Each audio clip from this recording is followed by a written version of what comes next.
going on there, jerk faces? It's your boy Andy, and you're watching Nocturnal Transmissions, brought to you by the Circle of Jerks podcast. Conversation you could be having during the day, but having at night. Yep, we're back with another week.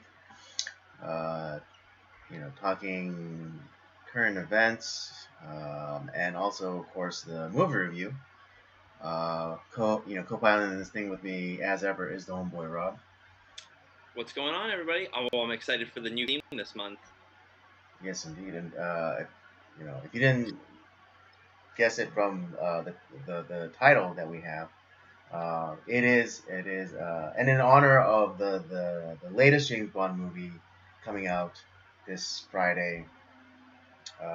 This will be James Bond month. So I don't know why I'm like having such a hard time speaking right now. We both stayed out pretty late yesterday, and we're both exhausted. Yeah. I mean, it wasn't even that late, really. For me, I'm just speaking for myself. It wasn't even that late for me, but I guess there was alcohol involved, so I guess that was a factor. We didn't drink that much though. Like that wasn't That's my true. problem. Yeah, and like the only other thing that could potentially be a factor is I didn't have any coffee today. That could do it.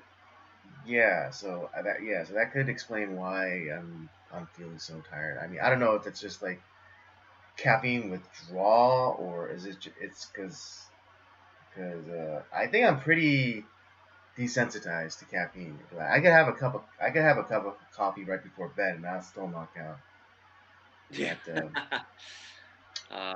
But yeah, me, I had a quick turnaround after we hung out last night, and so I was like, if I take a nap before the podcast, I might not wake up. So I figured I might as well just kind of stay up and do the podcast and head to bed after that. Mm-hmm. But I know we were celebrating our birthday. We both share the same birthday. Mm-hmm. We both celebrated it very differently. Actually, most of my plans kind of fell through. Mm-hmm. So the only thing I ended up doing was I ended up going to the final regular season Dodger game on Mm-hmm. Sunday, which was a lot of fun. I had a great time. It was hot. It was really hot. Oh yeah. And I was out in the bleachers, so I mean, we were in the sun the entire time. I mean, I was fine, but it was just in the cheap seats. Yeah, but it was fun. I mean, we got a couple of home runs out there, so it was a good time. Nice. So I did that. Was your wife asking you a million questions? No, she actually, outside of like she actually knows baseball fairly well now because I've kind of gone through. And I've explained a lot of the rules and stuff to her. But occasionally she's like, "Hey, well, why do the players do this or the players do that?" But she knows like all the players' names. Like she knows quite a bit actually. I'm very impressed with her. It's weird. My wife, who is very strange, as as Andy knows. There's things that like I'm shocked that she understands really well. Where it's like, how do you know that? And then there's other things where it's like, oh, she's gonna love this, and she's like, I don't understand it. It's like, what? Doesn't make any sense. This is right up your alley. This is everything that you want in something, and you don't like it. Right. Well, like I said, and her movie choices too are. It shocks me. Like the things that she loves, it's like you like this movie, but you don't like this, which has everything else that you want. Like the movie that surprises me that she understands and really enjoys was Inception. Mm-hmm. She really loves Inception. She she was we were discussing different theories about the movie, and she understood it like really well. It's like, that's really weird. But then like I'll try to show her something like that's a little bit more simple, more just kind of you just enjoy it, like Raiders of the Lost Ark. That's not a movie where it's like, it's not necessarily super deep and like, Right, you don't you have know, to like, you don't have to analyze everything like, oh, why did Indy do this or why did Indy do that? It's just like, this is just a movie that you sit back and you have right, fun yeah, with you it. just just sit and enjoy the Indy punching Nazis. Exactly, it's an adventure film. Like, I mean, sure, we when we discuss stuff like this, we dive deep and all that stuff. But normally, normal people, you're with Indy on the adventure, and she doesn't. She's asking like these questions, like, you're thinking too hard. It's like, Yeah, yeah, which is hilarious because I don't think because I don't really think that she does think, but but that's just we me. kid, we kid. Like, I actually do love my wife. She's interesting. I'll give her that. It's and she doesn't watch this, so it doesn't matter Yeah, anyways. exactly. Yeah, not supportive at all. I, it's all right. She's like, oh, you're doing the podcast, okay. So, well, thankfully she's at work, so it doesn't really matter at this point. Right. But yeah, so it's just it's weird. Like, there's things that like she kind of gets after a while, like, Uh huh. and then there's times where I'm like, how do you not get this? Like, you understand this much more complicated thing, but like when it's so simple, you're kind of out there. Yeah, I mean, some people. But that was kind of like my weekend. I had planned on having some people over. We were gonna do kind of a small movie marathon. Still trying to get that worked out, but Mhm. yeah, I didn't really do all that much. I was gonna go to SeaWorld too. That kind of ended up falling through. With my wife, she was kind of not feeling all that great this weekend. Mhm. With like her kind of her condition and stuff like that. But Mhm. so mainly I was just kind of hanging out here at home. So that's always fun. I'm not necessarily the most social person, so it was fine Mhm. with me.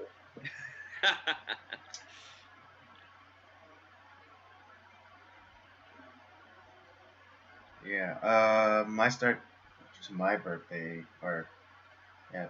Well, I went off on this retreat into the mountains. It was a good time.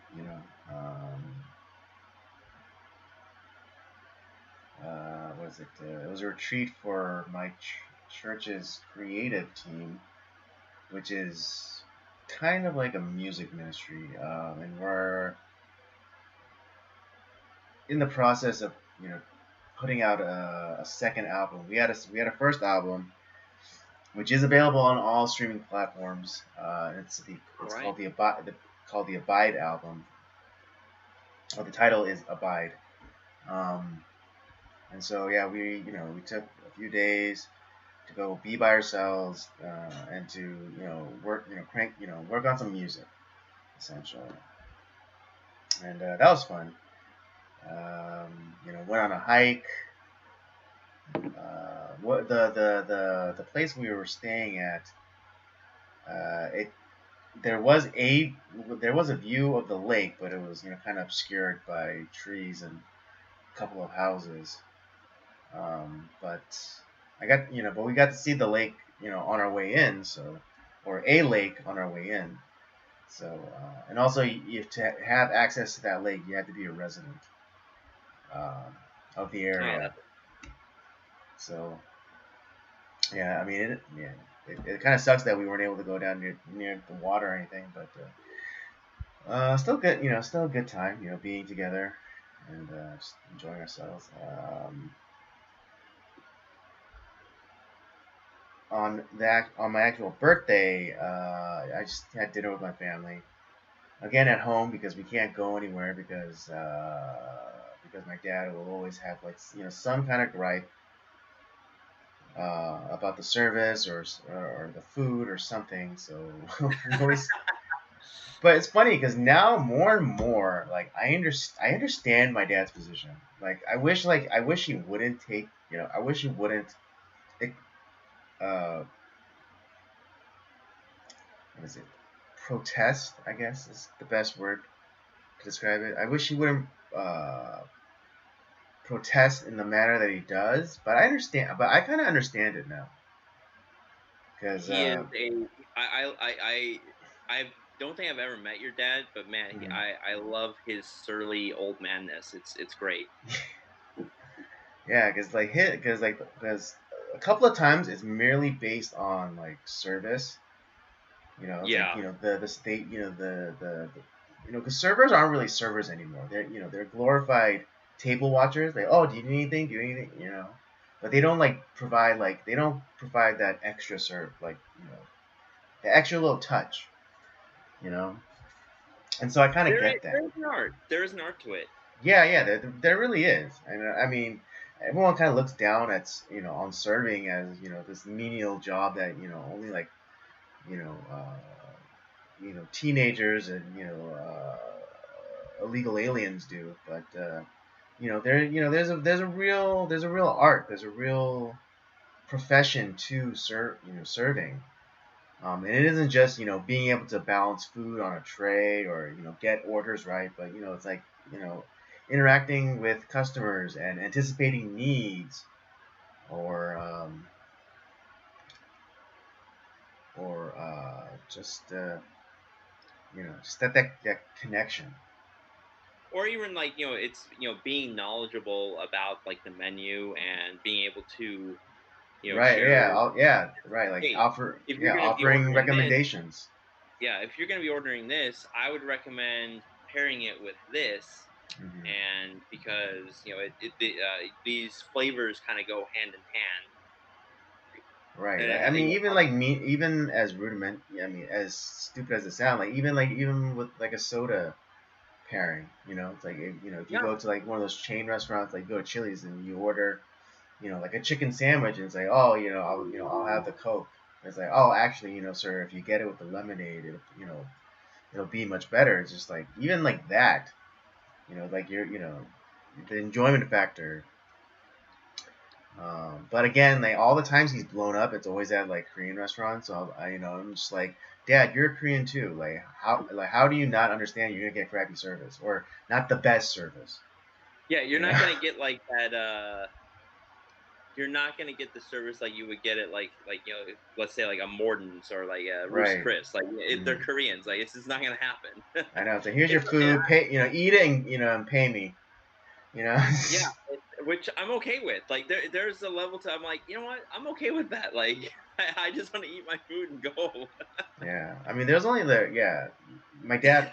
There was only one instance where my dad got so heated that I had to like restrain him, and then he almost like took a swing at me for trying to restrain him physically. Oh, I love your dad already. Yeah, I mean, my dad definitely has that Korean temper. Uh, Yeah. that most Koreans are. It's funny because my mom will always because I'll always because despite my own cantankerousness, like my first reaction is not always to become angry. Like I'll or at least not express anger in the way my dad does. We're just like volcano. You know. Yeah, that's not my first go to either.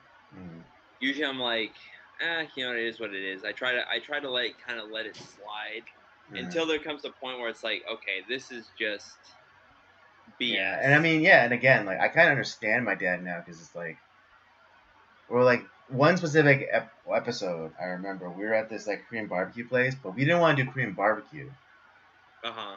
and so they sat us at a table, and this was like at lunchtime, and like there was like nobody there. We were like one of like maybe like one of three or four parties in that place, right? but the restaurant was practically empty, and so like we didn't want to do the barbecue option, but they sat us at a barbecue table, like with the grill in the middle and everything. And then they bring us like the punch on the side dishes and whatever, and then in the as we were waiting for our food, they come over and say, "Hey, do you mind if you move tables?" And it's like, well, your worker sat us here. It's like we said that we didn't even want the barbecue option, but your worker said to just sit here anyway. So now you're telling us that we have to move, that we have to. Like, I mean, I get that we're not gonna be the ones like move everything, but just like get your messaging straight. Yeah, it's kind of like, I, yeah, that's kind of like, okay. I mean, fine. I'll move. I don't care about that. I just want you to think for more than 4 seconds. Like, Right. think about like, And then they like I don't know. And then they kept like I don't know. They try to make it better, but they just made it worse because they came over and like try to smooth things over or something. And my dad was just not having it. And yeah, yeah. he went Krakatoa. He was about to go crack. I mean, he was getting there, but he was about to go Krakatoa. And then that's when I like restrain him and be like, "Hey, Dad, it's everything's great, what's cool." I grabbed him. I was like, "It's cool, cool." And like I like kind of have to forcibly walk him back to the table, and then he's like, "Get your fucking hands off me!" You know, he was like in Korean, he's like he was yelling at me in Korean, like, "Get your fucking hands off me!" And he physically had to like leave the restaurant, and he had to like go for a walk because he was like so pissed off. Does your dad get like that like giant vein in his forehead, or is it like in the neck, or like does Yeah, he no, turn? he just gets those like crazy angry eyes. Oh, I know those eyes. Yeah, he just gets those crazy angry eyes, and so. But anyways, yeah, that was my birthday, and of course, yesterday on our actual birthdays, we met up for a quick drink. Although I was a little, there was more people, but they weren't able to really stay because I got there a little late because my dinner ran a little bit longer than anticipated. But me, Rob, his wife, and James, we were still able to hang out, and that was enjoyable. Yeah, I had a fun time. Hmm. If we couldn't hang out too long. God, I wish I didn't have to work today. I would have stayed longer. Mm. But it's one of those deals. Yeah, But I had a great time, and good birthday. It's another year older. Hopefully another year wiser, and looking forward to what another year brings. indeed, indeed. Oh, But and we, yes, of yeah, of but course, all, yeah. What? I was saying, of course, we have to also toast our one of our favorite actors, Charlton Heston, who shares our October 4th birthday. Indeed, We didn't do another Charlton Heston month, but he's still in our minds and our hearts. absolutely. I mean, how can you not? 'Cause he shares our birthday, so. I almost watched Planet of the Apes this weekend, just because you can't go Yeah, wrong with Planet of the Apes. I know, right? Damn dirty apes. Get your damn hands off me, you dirty apes! By the way, like, I guess we talked about this the other week, a couple weeks ago, but the ending, the rumor is that was a Rod Serling. That was Hmm. his idea, that Right. he wrote that ending for Planet of the Apes, which Hmm. makes a lot of sense. Right.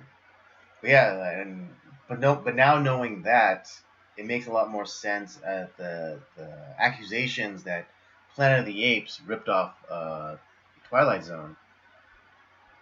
But True. no, but yeah, but no, Yeah, but then again, knowing that Rod Serling uh, helped to write Planet of the Apes, it makes a lot more sense.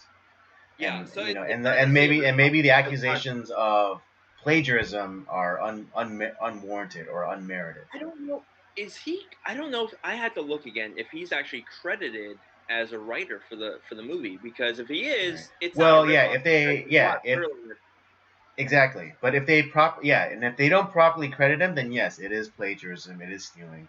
But Yeah, if I they would do argue if properly they don't credit him, credit. then it's fine. It's all water under the bridge. Yeah. I'll have to look that up, because I certainly hope he is, because I mean that's the most iconic ending in the movie. That's probably like one of the top 5 iconic endings to a movie. Yeah, I mean it's influenced pop culture like to such a degree that um,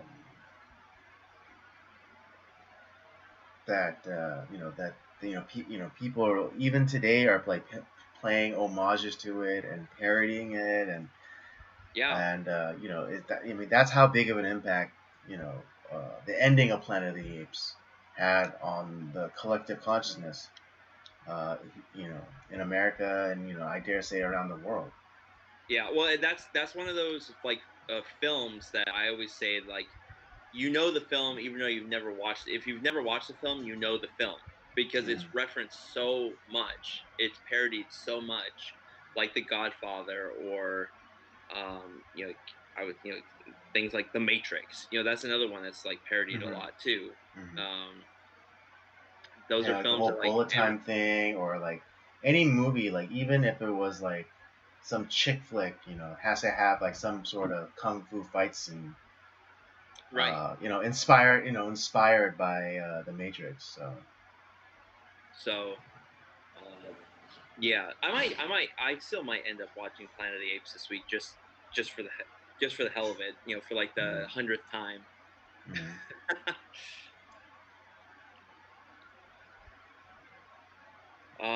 But I guess we'll get into our topics. Where do you want to start, Andy? Well, I mean, since we were talking about about intellectual property, why don't we get into the topic that you wanted to talk about, which also kind of ties into James Bond, with kind of early on the rumors of them, potentially gender swapping the James Bond character. Yeah. See, so with that, I I think it's a terrible idea.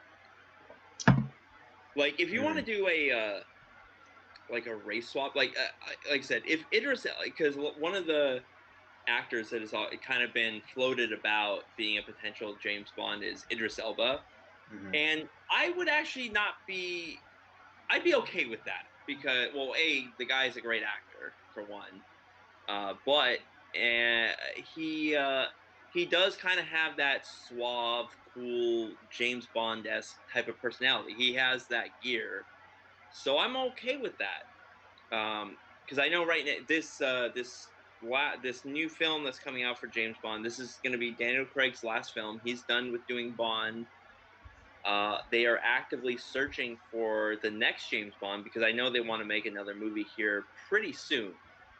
Um, and I'm trying to think of a potential actor that would that is uh, that would be able to pull off that role. And I actually can't think of anybody that I would want to throw into that role, because obviously you're not gonna cast an American guy. no, You need some sort of actor, from Great Britain. You need that. and I mean, yeah, you need a British actor, or you need someone, you know, potentially even just from like the Commonwealth, so maybe even like Australian. See, I don't think an Australian would work in that role either. Well, I mean, It's if he I could think pull off if he could pull off the accent. Yeah, if they can pull off the accent, sure, but I think there'd be an uprise over that, because I mean, Well, yeah, I obviously, mean, I'm not saying that I want it, but I'm just saying, it could be a possibility. I'm not pushing for that possibility, but I think because if we're gonna be very because I don't know because we're here in America, we're not that familiar with the pool of actors in England or Great Britain in general. So But as so far like as like, I want to maybe even like I want to even open it up slightly to potentially allow for countries that are like still within the Commonwealth of Great Britain. Um, but yes, I do agree with you that it should be played by a British person. yeah, that's why it's like and just because that's James Bond, like Mm. having an Australian in that role, I honestly I really think that would piss a lot of people off. It's like yeah, Well, I mean, because it's kind of selective because Sean Connery and he's from Scotland. And that's part of he's Great he's Britain, he's though. Scottish. Yeah, he's Scottish, and then even Pierce Brosnan, he's Irish. That also Great Britain. That's fine. I guess, Yeah, yeah. Within the British Isles, yeah. If you want to keep it like super tight, okay. Um, I mean, you don't have to be from like Chelsea or like Manchester or whatever, but like you have to be at least like within like the Britain Commonwealth, like British. Well, then, yeah, then you have to open it up to Australia and potentially even Canada. oh God, please no Canadian actors. The What's this all about? I'm Bond, yeah, James Bond. oh God. About. Sorry. But I would so that's kind of like I'm actually very Yeah, curious as to what they're gonna do. I yeah. really, But to I be honest, mean, I really think that they're gonna probably end up going with Idris Elba. I just I hope they don't. I really hope they don't because I have a feeling it's gonna go that direction. well, I mean, yeah, because of current politics or whatever. But I really wish they wouldn't. Because Now, again, the intentionality of the artist has to be, I think honored. And I fully realize what I'm saying and how I'm going to contradict myself in a few moments. But I do think artist intention uh, does deserve some consideration. Particularly an iconic character as James Bond, and I mean that's what he is. He's a character, and yes, he's merely the vessel, and you can put anyone into it, but he still has what I don't know the best word to use, but specifications as it were. Because even Ian Fleming in his books describe Bond as being a white British, operative. right? So I Well, mean, to go around and to go and to just like completely change it, and especially after like however many decades, I think is a real disservice to Ian Fleming and just the character of Bond himself.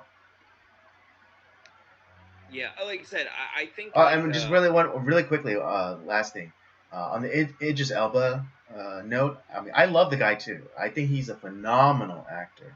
I mean, he's one of my favorites. He's great. yeah, and I don't think he's been allowed to really come into his own. Like he's been, he plays the side character, or he plays a supporting character, really well. And but I'd want him to be a new character within the Ian Fleming James Bond universe. Like if he is like not 007, but they like kind of like what they did with GoldenEye, where we get to see other Yeah, like operatives. another double O. Yeah, make him I another I, double I O, or make him a CIA like counterpart. well, like the guy that currently plays like the CIA guy, Felix. Mm, That actor's great. I really like his portrayal of Felix. right. Um, he's Yeah, great I in mean that again. role. Yeah, again, like I said, I was gonna totally contradict myself in a few moments. I wasn't necessarily gonna bring up Felix, but one of my favorite shows of all time was, or is the reimagined, Battlestar Galactica, and they gender and they race swapped a whole bunch of people uh, in that one. I think that's the only show that got that right. Exactly, yeah. Starbucks they gender swapped into a woman. Boomer they gender and race swapped uh, to a woman, to an Asian woman Oh specifically. God, that was. Whew. Um, but this is what they did right about those characters, though. Even though they gender and race swapped those characters, they made them interesting characters. That's where the good writing comes in. Like Exactly. they're not making that change just to look at how woke we are. No, Right. It's just it's like okay, you got what you did is you got the best potential actors for that part. It's like you know what, like I'm not making this change just because oh it's a woman. right. It's more of Um. Oh. we're gonna get the best actors that we can, and we'll do some writing changes, but we want the best actors possible, and that because there is not a bad cast member on Battlestar Galactica No, at all. absolutely not. Yeah, even like Trisha Helfer, who who previously was a model and had very little acting experience, she fucking killed it. Phenomenal. She Oh, fucking she's killed it, so and like and that was and she was actually a wholly original character. But I yeah. mean, but I want to go back to specifically to the character of Boomer, who was race and gender swapped.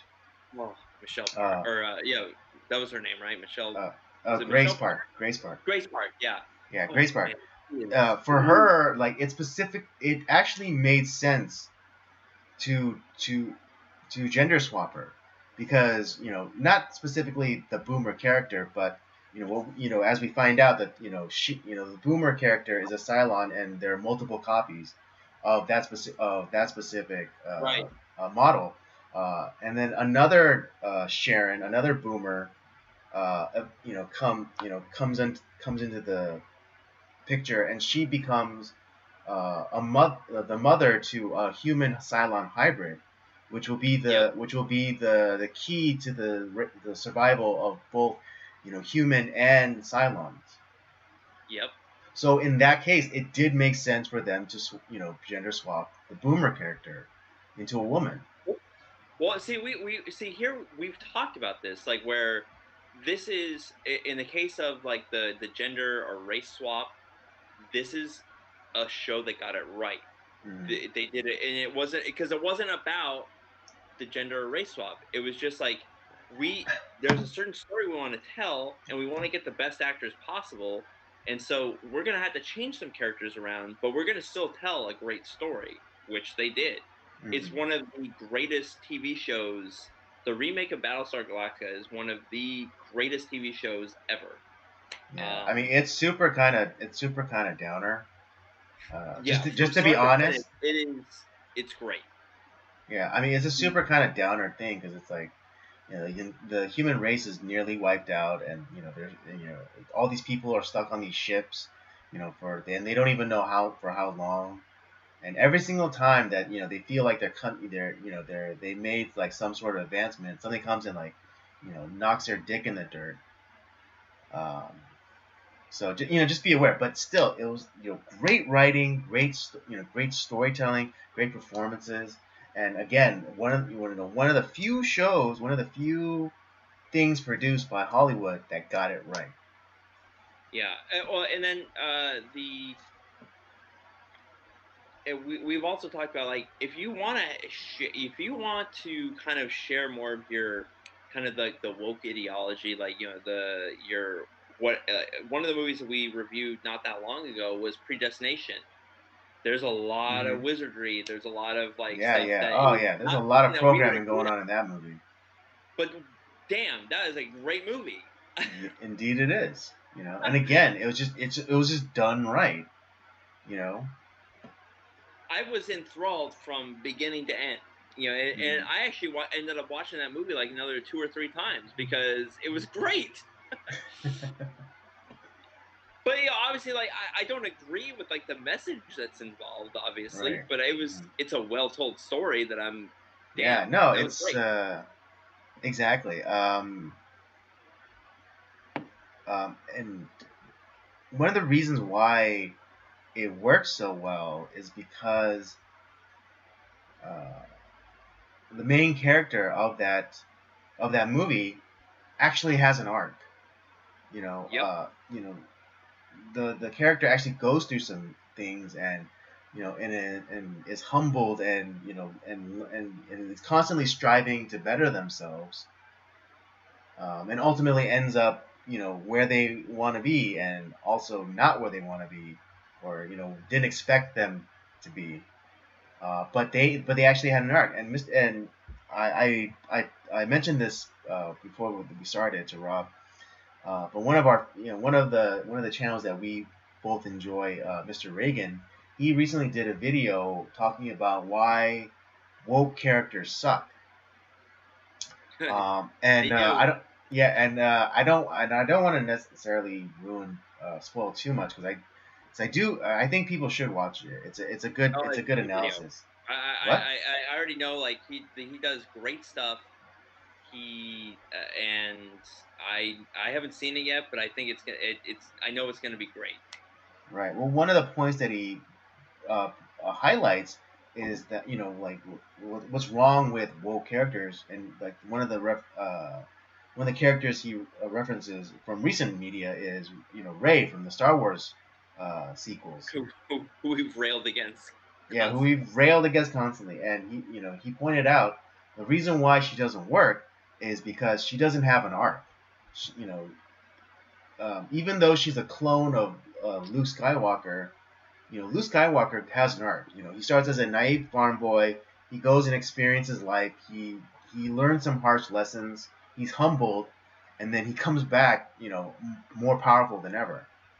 But for Rey, she starts off being very capable already. Like um, she can fight off two attackers by herself. She's able to fly the Millennium Falcon without ever even stepping foot aboard a starship.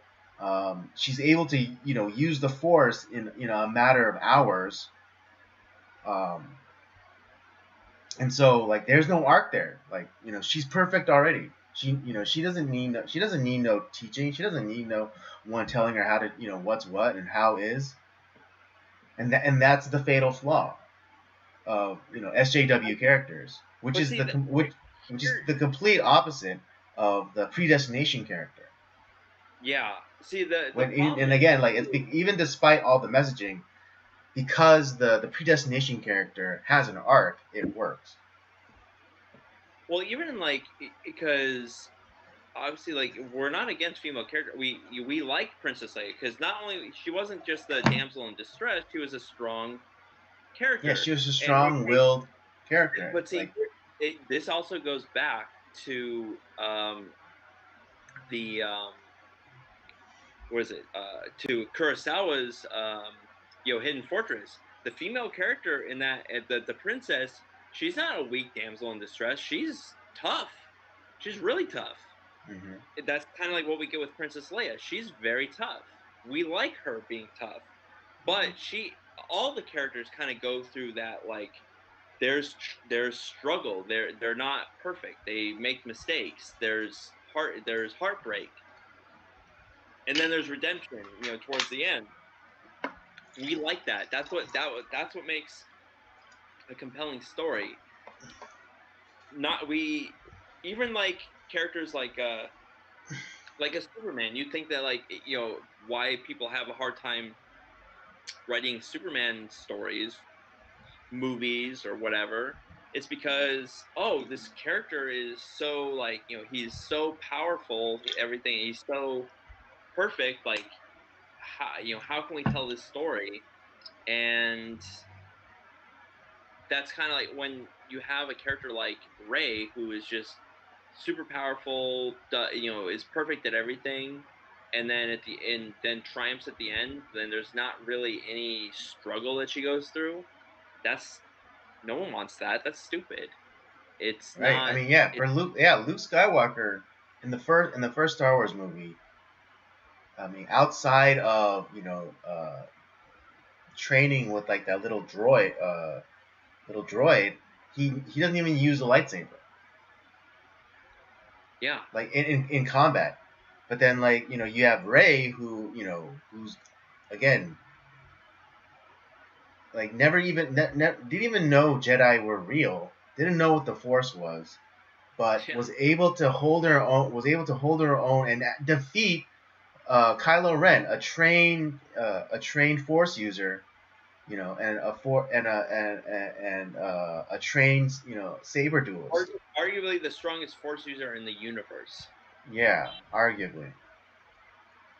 The and the This is where like I also go back to like Princess Leia, a strong character. You know where her a lot of the struggle comes. Like you throw like she's so strong, she's powerful, she's tough. Then you throw Han Solo into the mix, challenges her, and Hmm. same thing with Han Solo. He's a character that is like pretty cunning, pretty strong. All that stuff. You throw Leia into the mix, and like they cause like a lot of struggle between the Right. Yeah. two. Friction. Yeah. There's like friction, which like in the Bible says, iron sharpens iron. Yeah, it's like that's just one example like of like the struggle that those characters go through, Hmm. and it's just like that's what's compelling. We like that, and it's just I don't like this stuff. Like it's okay, like uh we watch movies, and like I'm thinking of like all this stuff like where, oh, we need to have like this black, we need to turn this white character into a black character, and they have to be the good guy. We can't have them as the bad guy. It's like, there's a lot of great like compelling like bad guy characters that I love. Like when I think of like Demolition Man, I actually really love Simon Phoenix. He's one of my favorite characters in the Yeah. movie. Oh, yeah. And He's great. as an aside, you could tell that Wesley Snipes is having the time of his life playing that Dude, character. he loves that. I love that role. And then but then you also go to like something when you watch Blade. I also love Wesley Snipes. He's the good guy, Hmm. and I like it, and he's a strong character. We like him as Blade. We're rooting for Blade. But there's struggle that he goes throughout that trilogy. There's a lot of Yeah. struggle. Well, yeah. Like Uh, one of them being like his natural proclivity to want to drink blood, and to yeah, kill. And that's something that he's like constantly fighting throughout the entire movie. And it's ironic that it's like his succumbing to that desire that he's able to empower himself and defeat his enemy. and okay, so like, and the other thing too, like, so I also like, when you create original, great, strong female characters.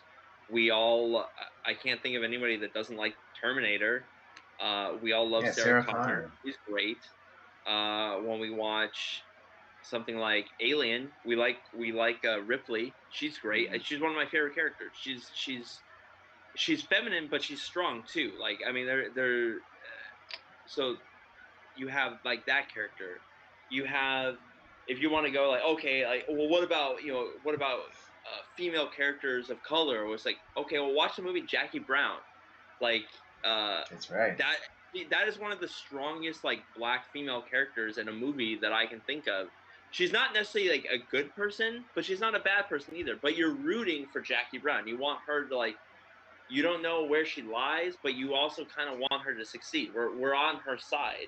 Hmm. It's definitely a movie that we'll review at some point because it's fucking great. Hmm. And you also have like a really bad character in Samuel L. Jackson who he plays both sides so well. He can be a great Hmm. villain, he can be a great hero, he can be a sidekick, he can be a comedic character. He has all the gears. Hmm. Um, Yeah, I know. It's and kind then of yeah. It was initially it was kind of a joke, that oh Samuel L. Jackson's in everything, but it's like yeah, and he's awesome in everything that he does. I can't. I don't. I cannot. Even like bad movies, I still love him in those movies. He is such a compelling actor. And Tarantino, I think, really brings out the best in him because that's where we see the A-lister chops that he Right, has. right. Oh, also, really quickly, so another point that Mr. Reagan brings up is that when a lot of times when, especially in modern movies and things, when they write women, they write them like men, so they lose all femininity, and I think that's one of the things that is that's really lost nowadays. Because again, like yeah, Ripley, badass, hero, but also feminine. Like, especially in Aliens, the sequel, where she is, starts looking after like her surrogate daughter, like in Newt. That's That's right. Yeah. that's a very womanly character. And like in Terminator 2, when Sarah Connor goes off to go kill Miles Dyson, the architect of Skynet and the Terminators and everything. you know she tries to shut off that the humanity in her to go and try to do this thing as coldly as a Terminator would do it. But when she's faced with like the decisive moment, she is crushed by the emotional weight of it. And again, I mean, yes, men can feel emotional weight too, but for women especially, it's more, I think women are more sensitive to that kind of thing. And so like when she starts, when she's about, standing over Dyson with that gun, and she's realizing what she's about to do, it just, it like crushes her. Again, feminine, not weak, And just feminine. and this doesn't even go back to like just like the 80s and the 70s or whatever. But like Mm-hmm. there's been a lot of these characters that have been written that are female and tough. We just did reviewed like Lured with Lucille Ball. Mm-hmm. She's not a weakling. She's tough. No, yeah, and She's got moxie. But mm-hmm. yeah, she's still feminine. But like you don't think of her as like, Yeah, oh she's man, not like push. She's not like like puffing out her chest and like walking with her arms, all Popeye style, and knocking dudes like out of my way and stuff. That's ridiculous. yeah. Or like It's in Ingrid Bergman in Casablanca, tough character. hmm Um, I just watched um, what we call it, Out of the Past with I mean, obviously, like the leads are Robert Mitchum, and Kirk Douglas, but the female in that movie, she's kind of I would say, a very strong but evil character. Like she's manipulative, hmm um, but she's not a weakling in a sense. Like yeah, there are times where she has weak moments, um, and you're conflicted about how you feel about her character, but she is not a weakling. It's so this isn't just something from like that's been when we get to like the 70s or 80s or 90s where like oh now all of a sudden where we have these strong female characters like this has been happening for a long time hmm where people are okay with strong female characters but they're also feminine they're not they don't cease to be women but they're not you wouldn't consider them weaklings. right. And also this stigma against beauty. You know, what is it? Like like for some reason women can't be beautiful and strong or powerful characters. I mean, look at them. Like, look at it really annoyed me when Scarlett Johansson came out, kind of bashing, the character of Black Widow, saying like, oh yeah, I think she is, just there for her looks or whatever. But it's like I that's one disagree. of her. I mean, I disagree with her statement on that. It's like that's not what Black Widow is a. When you go to the comics, she's a tough character. Like Yeah, she's but just ugly. in the MCU itself, it's like, but that's like one of her powers. Like in like the very opening scene of Avengers, when where she is seemingly being interrogated, it turns out that she's actually the one interrogating them, like getting them to like tell them all the information that she wanted to know, Yeah. right? And like and like again, kind of in the same vein, like in that scene where she goes to talk to Loki, you know, again, like she plays on the assumption that you know that Loki projects onto her, saying like, oh, you're just some dumb broad, and Yeah. I'm gonna, you're just some dumb broad, and I'm gonna, and I'm gonna make Barton kill you, uh, or yeah, he underestimates her, and like he basically tells her exactly what his plans are, and it's like, oh, okay, so again, yeah, it's like yes, Scarlett Johansson is beautiful, and like the character of Natasha Romanoff is very beautiful, but again, that's an asset to her. It's a Yeah. way There's for not. her to it's a way for her to disarm men because of her beauty. Yeah, and that is a unique character. You're not turning James Bond into a woman because it's like in that universe, if you're looking at the James Bond universe, having James Bond as making it into Jane Bond, it doesn't make sense because yeah, if you're a hot woman, every guy is like, you're gonna the intrigue of James Bond is that he's so suave and so charming that he's able to kind of like, and he's used in a lot of ways, he's using women for to get information, and it's like, it's guys getting women in bed is harder than the other way around because Oh yeah, most guys are like, yeah, fuck yeah, let's do it.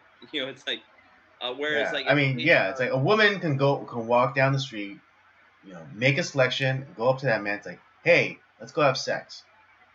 okay, It's like, okay, that's it. A man who tries to do the same thing, they get kneed in the groin, and they get arrested. they get me too. Yeah, they get me too. So So that's where yeah, it's like, in the case of like Black Widow, which is a unique character that her using her looks as an asset, that works. mm, You put that same kind of character, you put that as like, making them to 007, not as compelling at all. yeah, So I just, these people that think that like there's no good representation, there's none of this stuff, like, look around, there's so much, like, and you're doing a disservice to whatever race or whatever that you're trying to represent. Like, create a unique character. Don't subjugate, like, oh, we need to recast James Bond, we need to rethink about like Captain America. We need to redo this. It's like, no, create your own character. That's fine. Like, we, I will, as long as the story is good. I don't care what the race of the character is. Like, I just want to watch a good movie. Like, I can't, all the movies that I watch, I can't think of like one character that's like, oh, that's me. Even like all the white actors that I watch, like, I can't think of anyone that really represents me as a person. I just find like the right. the Because the especially actor if you more. get to like like the atomization that like a lot of people on the left or SJWs end up doing anyway. So it's like it's not enough that like well for let's take for you an example. It's not enough that that there's just a white character, but how many are like of Hungarian descent and have blonde hair and blue eyes and served in the navy and da da and that and yada yada yada, like down to like almost like that molecular level where it has to hit like all those different things. Yeah, it's like, if that was the case, like, I would never be satisfied. It's Exactly. that's why, like, for me, all I care about is like great acting, great storytelling.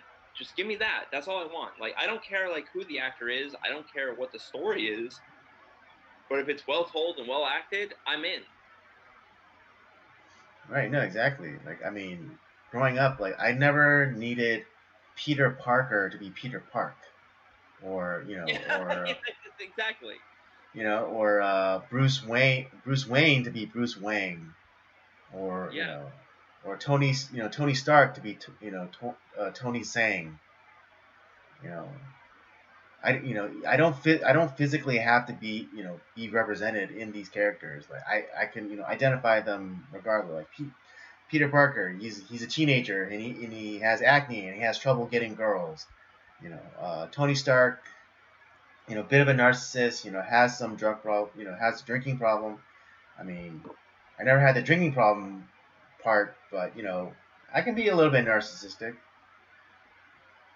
And for me, like I watch a lot of foreign stuff too. Like I watch a lot of like anime. I watch a lot of Japanese movies. I watch a lot of Korean movies. I watch a lot of Chinese movies too. Like, and none of those characters represent me, but Right. the movies are fun. Well, yeah, but that's also one of the things that a lot of people discount. It's like, oh, we need more representation. It's like, well, there's an entire country with that representation. Like, why are you discrediting that? It's like, yeah, I know this is America, but it's like, are you saying that if they're not in an American-made movie, then it doesn't matter? Like, I mean, then that other like industry doesn't matter in that other country that do look like you. yeah. That doesn't matter. I mean, for me, like we've talked on several occasions, like with about like Toshiro Mifune.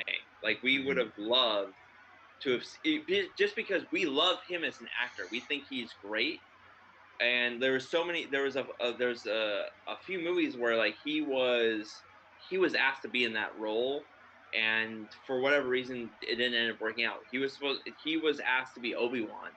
Damn, that would have been awesome. I would have, Mm-hmm. as much as I love Alec Guinness in that role, I really would have loved to have seen Toshiro Mifune play Obi-Wan. I would have loved. Same thing with Karate Kid. I love Pat Morita, but Toshiro Mifune in that role, that would have been even more awesome. Just because I think Mifune he's one of the greatest actors of all time. He has that gear in him that he can do. I think he could do anything. He's done a little bit of he not necessarily done a comical role, but he can be funny. He's Mm-hmm. done a lot of action. He does a lot of drama. He can do a lot of different things. And it's to me it's sad that he didn't get a chance to really sow his oats in American movies. Mm-hmm. Um, and in a lot of ways, I think that changed the where like Asians playing major roles in movies. I think where I think there would have been a lot more Japanese actors as opposed to like famous like Chinese or Hong Kong actors that Mm-hmm. ended up coming about because obviously like the people who become really famous here were like Bruce Lee, Jackie Chan, Jet Mm-hmm. Li, Donnie Yen. And I think that's because Mifune didn't come over here and do movies because I think there would have been a lot more Japanese guys. We're starting to see Right. like Koreans like But come over here and do more stuff. Like Steven right. Yeun has done a lot for Korean actors, Right. but like Well, yeah, but it's like even before then, that one Korean chick from Lost. oh yeah she was great. Yeah. But yeah, it's funny because like there was like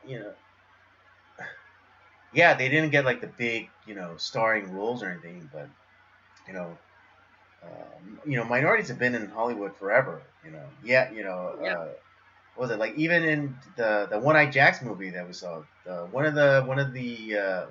like the in that fishing village or whatever that Brando's character goes to, that he plays Chinese, but he's actually pretty uh, prolific character actor who's also Korean. oh is that the case? I didn't know that. Yeah, I That is interesting. yeah. I looked him. For the life of me, I can't remember what his name was, but yeah, he's like he was doing it for like forever, basically. Since like early on, even in like the 40s, I think, up until like he died in like the 80s, I believe. God damn. Like, see, I didn't even know that. Like, and I did a lot of research on that film. I didn't know that. Yeah, no, I was just curious. During the credits, I noticed that it was one of those names that could have been Chinese or it could have been Korean. So I just looked it up and it's like Philip something. I was like, oh wow. It's like, yeah, he was like been in multiple, he's been working in Hollywood for multiple decades. Been in has tons of credits to his name. But yeah, like he Or, didn't and he obviously another great like character actor that we, James Hong. He's been in so much. He's been acting for. exactly He's exactly. been he's been in so much, and we Hmm. love him. Like he's been in Blade Runner. He's been in Chinatown. He did the voice of Poe's dad in Kung Fu Yeah, Kung Fu Panda. Panda. And What was he's it? done He he's like and been he's done like all yeah, and he's done like comedic stuff too, like Balls of Fury or oh that's right, yeah, he was in that. yeah, he's also did the voice of like the government official in Mulan. That's right, he was in Hmm. that. So Yeah, so it's it's like yeah, there's so like people want to complain about like representation. Like there's tons of representation. hell yeah Is there it is. is it the lead? Is it the starring roles? No, but Not like, all are the you gonna? time, but sometimes it is. Yeah, sometimes it is. Not always, but sometimes it is. And but like even then, like you're by saying like, oh, we need more representation, you're discounting all of these people's work. They've been doing it forever. Yeah. It's like, oh yeah, all that stuff that you did, that's great. But we need someone like in the front. It's like what. Okay, if the role calls for it. But like again, it's like here's the thing that no one really wants to talk about. You know, like who founded America? Yeah. It's a bunch of white people. Okay, let's just put it out there. Oh no. Oh God. Oh no. Let's just put it out there. It was, and I officially scared Rob away. Um, but yeah, it's yeah, the United States was founded by white people. It's the country is the dominant ethnicity is white people. Anglo-Saxon, Germanic, Nordic. It's white, generally. So why should we be upset that a majority white country puts forth majority white talent? If it was in Korea, are we upset that that they push mainly Korean actors and singers? Of course not, because Koreans are the dominant ethnicity in that country. You know, I mean, if you think about white people, if there was a sizable population of white people in Korea, they'd be the minorities. Because and then if that were the case, would it be okay then to have a push for white people to be more visible in Korean media? Oh, I demand it. Just Based on just on principle alone. But yeah, I mean, it's why don't I see anybody like me in those Korean dramas, man? What's going on? yeah. Why can't I I mean, be in Squid Game? exactly. There's no one's like no one's bitching about more representation of white people in Korean media. But see, You know, the thing is, like, there's not. Yeah, there's been okay. Yeah, there's been like more white actors than not, usually in movies. Um, but I look at like a lot of the white actors that I love. Like I look at Steve McQueen or Kirk Douglas, Humphrey Bogart, Robert Mitchum. Those guys don't represent me in any way. Like they're the lives that they well, live, the movies that they're in. I mean, yeah, exactly. Yeah, No, by that same token, really quickly, by that same token, freaking Constance Wu or Henry Golding, they don't represent me either. Or Aquafina or Simu Liu from the Shang-Chi movie, they don't represent me either. yeah, like I mean, like don't get me wrong. These are all fine movies. These are all fine actors for the most part. Right. But yeah, like a lot like their personal lives and like the characters that they represent on the screen don't really represent me. That's not what I don't go to movies because oh man, another white guy's in it. I'm in. It's that's not why I go to movies. I don't really understand like in a case like you like there aren't any Koreans with like no hands and like Yeah, you're no, I mean Mr. exactly. Like then we have to get down to like the very tiniest of atoms. For me, because it's like Korean, disabled, American raised, um, can handle dairy. That might surprise people. I'm one of the few Asians that can handle dairy. Yeah. You can handle that's you're right. I know I've never noticed that before, but yes, you do handle dairy very Yes, well. I drink. Yeah, I milk. I eat ice cream. I drink. I have cereal with actual milk. Not that soy stuff Oh god. Yeah, thank or God. or almond. But Yeah. But it's this thing is like yeah, there's no even like the Asian actors like you said don't represent you either. Like it yeah, and that's not what movies are about. It's not about representing you. Like it's just like you create a compelling story and you have compelling acting telling that story. That's what right. it's And it's about. not. It's not necessarily that I have to. What is it? Relate to? No. What am I trying to say? It's not. It's not about the ethnicity of the actor. It's whether or not I can relate to them, like character wise. Well, even then, like even the characters, I don't necessarily relate to the characters. I'm not like, oh yeah, No, I mean just like I just meant like what they're going through, like the struggle, or just oh yeah, okay. In that case, yes. Like I mean, the struggles are something that I can understand. yes, But yeah. it's That's what what I more. that's what I meant more. It's like, can I relate to like the struggle that character is going through? Like Yeah, like I mentioned before, like Spider Man. Peter Parker, like he's a teenager who has to deal with zits and homework and trying to get girls. At the time, totally relatable. As a teenager, that was completely relatable. yeah. The I look at like like a movie like Eyes Wide Shut. Like there, I mean, one of the elements of that movie is the idea of like cheating and like what exactly is cheating. I can totally relate to that story a lot. But then on a previous like episode of our main podcast when we reviewed Burning with Eric, Hmm. I totally related to the male the lead in that movie. Hmm. Like I totally understood that struggle. But I'm not Korean, but like I'm with Right, that guy. right. But yeah, like the thing that he was going through with like that the love interest, and then all of a sudden like this new character comes in. It's like, oh, Yeah. yeah. It's like you like I mean at the time you were going through like a very personal thing that did relate to what Oh was yeah. going. 100%. And so, but uh, yeah, and I mean even to me, to a lesser degree, could like at least like could sympathize with that character.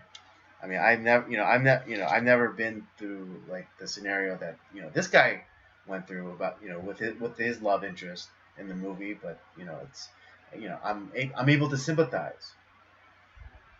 Yeah. But yeah, I mean this is one of those issues that I think we'll always kind of be talking about. Um it just God, it just frustrates me to no end. But one little light of hope when it comes to James Bond is that Mm. the people that are in control of the franchise, at least like as far as like they kind of have the final say, they see James Bond as like who James Bond is, as it's represented by Ian Fleming's novels. And Mm. it's like, yeah, this is an heirloom. We are not allowing. We're going to yeah, we're gonna play around with a few things, but we are going to represent the character as well as we can based off of what Ian Fleming's vision was, and we're not going to mess with that. And that's a good thing, where somebody finally actually has a backbone and they're going to stick to their guns. And I really hope that's the case.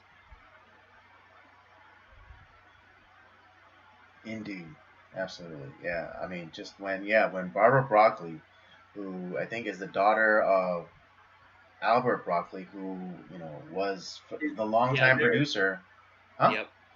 Yeah, Yeah, well was a long. they saw was it like I forget like the production group. I mean they've been running this franchise for pretty much since the beginning. The Broccoli family has been kind of part of this since the beginning, along with like United Artists and wherever. Right. Uh, Yeah, but but when they really care about James Bond, mm-hmm. and they want to represent Ian Fleming's vision as best as they can, and that's great. I'm really happy to hear that that's what they're. No, we're gonna stick to this vision.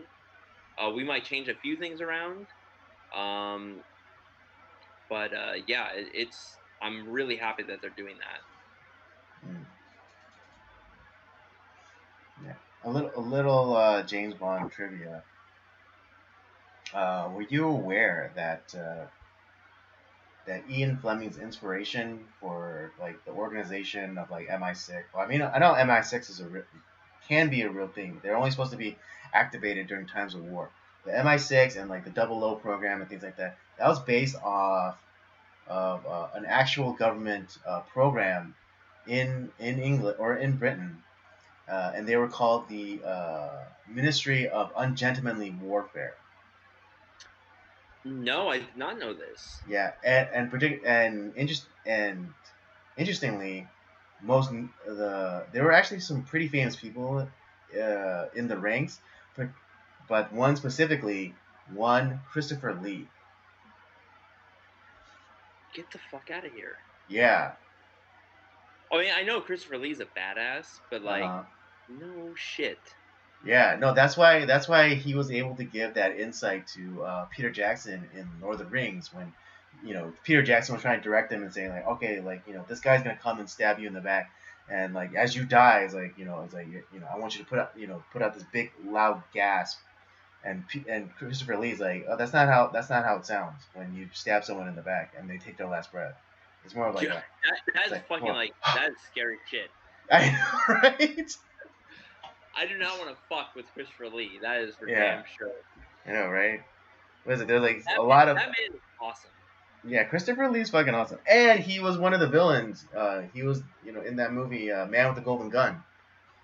Yeah, he was. He is a Bond villain. He's a Bond He villain. is. I had I known that, that would have been that. Man, maybe that's the Roger Moore film that we should do. Yeah, Man with the Golden Gun. Yeah. Uh, but no, the guy Christopher Lee. He is. I had to tell. I really wish that we've talked about this. I really wish that they had kept Jar Jar Binks, like kind of like the idea of like him becoming a Sith, Mm-hmm. but like and where like Christopher Lee is still involved, but when like they discover that Jar Jar Binks is not like he's not the idiot, he's actually a Sith Lord. He Mm-hmm. switches and has Christopher Lee's voice. I think that would have been really fantastic. Oh man, yeah, that would be epic. Right? Because He drops the Misa and and all of a sudden like this booming Christopher Lee voice comes out. Oh, Christopher Lee has one of the greatest voices in film history. Like he is fantastic. yeah, I mean, I don't know motherfucker if played you Dracula. well, the Hammer Dracula films, which I haven't watched those in ages. But the because he doesn't really talk in those either. He is he played it like because I don't think he liked the dialogue, so he's like, "Fuck it, I'm not gonna talk." So so he kind of did like what like Bela Lugosi does, and he acts with his body language and his face, and it's Mhm.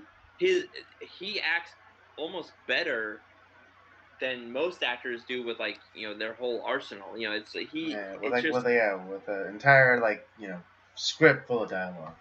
Yeah, he's really amazing. He's great. Him and like Peter Absolutely. Cushing those two are so great together. Oh yeah, yeah. And Peter Cushing played Van Helsing. That's right. Yeah, that's right. He did. Yeah, Peter Cushing. They kind of did him dirty with like the whole in Rogue One, with like the whole like digital mock-up or whatever. But I kind of wish that what they had done with that is I kind of wish we had never seen his face. right, yeah, just reflection. I wish Just they would just have reflection kept and it like in the reflection. voice, because his presence, like I mean, because we have his voice, but his presence is so his aura is so strong. You don't need to see his face. You don't need his reveal. Right. Yeah, and I wish that I wish Disney had shown just slight. I know, because this amazing technology, they wanted to show it off. If they wanted to do it with I Leia, get it. if I they get want to it. do it with Leia, go ahead, but don't do it to Peter Cushing. Don't do him dirty like that. They should have just had him like, they should have just had him face the window the entire exchange with Ben Mendelsohn's character, and just that's what it should have been, just reflection and just his voice. That's it. That's the one part of Rogue One that was I was like, I wish they'd shown less. It's Right. kind of like with like Jaws. Like the less that we see Bruce the shark, the better. Mm. It's like his like when they did the face reveal, I was like, it's good, but it's like that's Right, it not. gets to that uncanny valley stage where Yeah, it's like I can kind of tell, but it's right still really there. good. If I wasn't like paying attention to it super well, then yeah, if you're not paying attention super well to it, then yeah, it's fine. But like, he's on screen for a good long time, so you start scrutinizing like a wrinkle here and a spot there and like a light reflection there. It's like, oh, okay. The one movie that I think pulled that off the best was the new Planet of the Apes movies, Caesar. Yes. That Yes. where I was like, fuck, dude, this looks real. It's scary how real it Right. looks. Yeah, and it only and it through the progression of the movies, it only got better. Um, Andy Serkis is the modern day Lon Chaney. Yeah, absolutely. Yeah, I mean, he created an entire career for himself. That's what I'm saying. That's what Lon Chaney and his son, Lon Chaney Jr., did. Like, I mean, they are known as like the great like makeup artists, like the man of a thousand faces. That's what Right, Andy right, right. Serkis is. The only movie I can think of where we actually see Andy Serkis's real face is that Christopher Nolan film, The Prestige. the Prestige. God, that's a fucking great movie. Yeah. Yeah, it's like it's you don't know how many Andy's how much of a fan you are of Andy Serkis until you realize like how many. He's been in fucking so much. Yeah, I mean, yeah, he even did the motion capture work for Snoke for That was the uh, him? the Last Jedi. Yeah. No shit. Mm-hmm. I did not know that. Surprise. God. But, Okay, well, yeah, but I mean, I know you're trying to forget, but like the, if you the Last but Jedi if gets you one really if half you really better. stop and listen to Snoke's voice, you're like, dude, that's Andy Serkis. Yeah. That movie gets 1/2 point better just because I had no clue that was Andy Serkis. That's great. Yeah. Yeah, like again, I hate that fucking movie, but if there was to be a redeeming quality, even in the slightest, then it's because of Andy Serkis. I love that guy, dude. He's great. Yeah. But that's how you know, like, that man has no ego, because he's like, yeah, I'll do it. It's It's like, kind yeah, of no, funny no, no one because will ever see my face, but yeah, I'll do it. well, that's a funny story because you going to the Star Wars world, like that's kind of like the problem that with like the Mandalorian is because what's his face that plays the Mandalorian, he's kind of like, oh, I don't Yeah, want to, like, Pedro I want to show Pascal. my face, I want to, I want to see, there's kind of like struggle with that, where it's like you have a guy like Andy Serkis, like, I don't need people to see my fucking face. Like, I can play whatever character I want, and nobody's gonna know it's me. I don't care. I'm gonna make money, and I can play whatever character I want to play.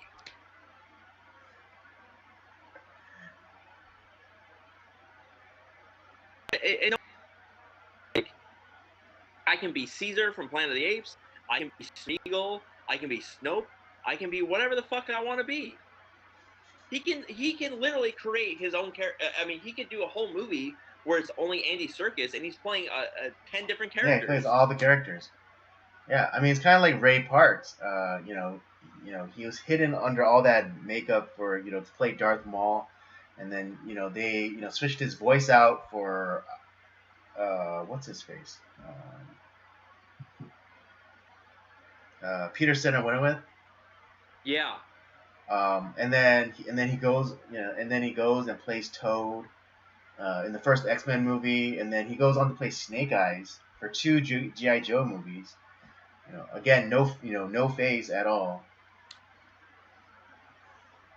So yeah, Ray Parks is also one of those great kind of actors who's like, it doesn't matter if they see my face. Claude Rains is another one that did it in The Invisible Man. We never see his face up until the very end of the movie. This is true. And it's like that takes, I think, a lot of like, you're not worrying about your ego. You care about the character and you want to tell a great story. Mm-hmm. Mm-hmm. But like I said, the new Planet of the Apes movies, which are brilliant. Like, and you know how much I hate like when they revisit franchises Mm-hmm. years later.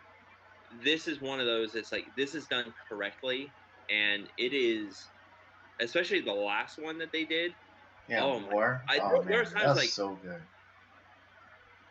I know these are fake, but like I can't tell. Like these look like real fucking monkeys. It's scary. That's all Andy Serkis's technology. That's it's crazy. Yeah, yeah, he was. I think he was one of the. Yeah, he was one of the pioneers of like motion capture work. I mean, obviously early on, like the late '90s with the Lord of the Rings. Yeah, But then more and more, yeah, I think he has his own studio. that Just guy exclusive that making just exclusively does motion capture work. he is just raking in that money, dude. Yeah, yeah, especially now it's like because because it's translated into video games, and like now like the movements of the characters can be actually done by like the actors or the actors of Oh yeah, the who do the voice. yeah. It's you. There are I can't think of any game now like that's a major game where you're kind of doing like with like realistic characters. Like they're doing that's all they're doing is the motion capture. And the I had to say, early on in gaming, like when the voice stuff started to come in, it was it was awful. It was not good at all. Like Mm-hmm. one of my favorite games, which is Final Fantasy X. The voice acting is like it was revolutionary at the time, where it's like, oh shit, like there's voice acting, like we're hearing the characters talk. Mm-hmm. It's not the best, but now in gaming, like it's movie like quality, like the voice acting that we're getting, like it is actually genuinely emotionally moving. Mm-hmm. It's especially like with like a lot of the kind of like choose your own adventure style of gaming, like with there is Until Dawn, or what's there's this other one that recently came out. Uh, it's like Detroit, um, which is about like androids and stuff. Like it's Yeah, just like yeah. it's really like, dude, this is brilliant what they're doing with the technology, and that's all Andy Serkis's his influence.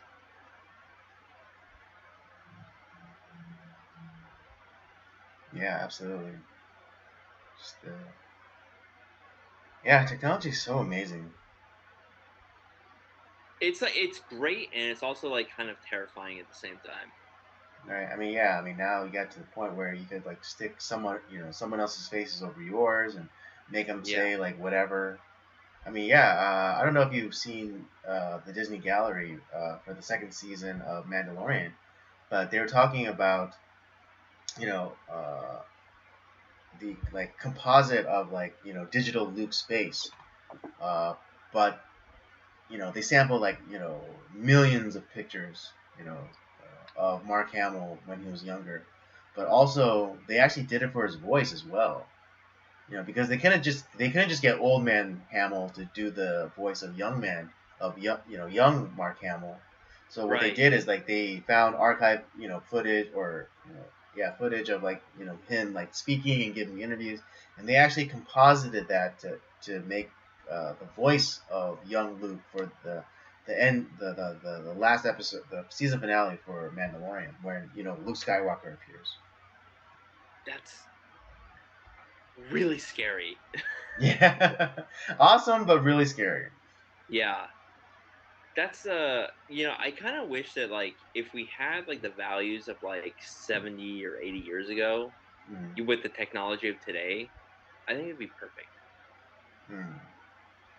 Yeah, a little bit more balanced, still like a little more, morally, squared, particularly, toward, leaning towards Christianity. Yeah, if we had like, Yeah, yeah, if we had we're that not kind of moral foundation with the yeah, technology of today, yeah, it'd be really awesome.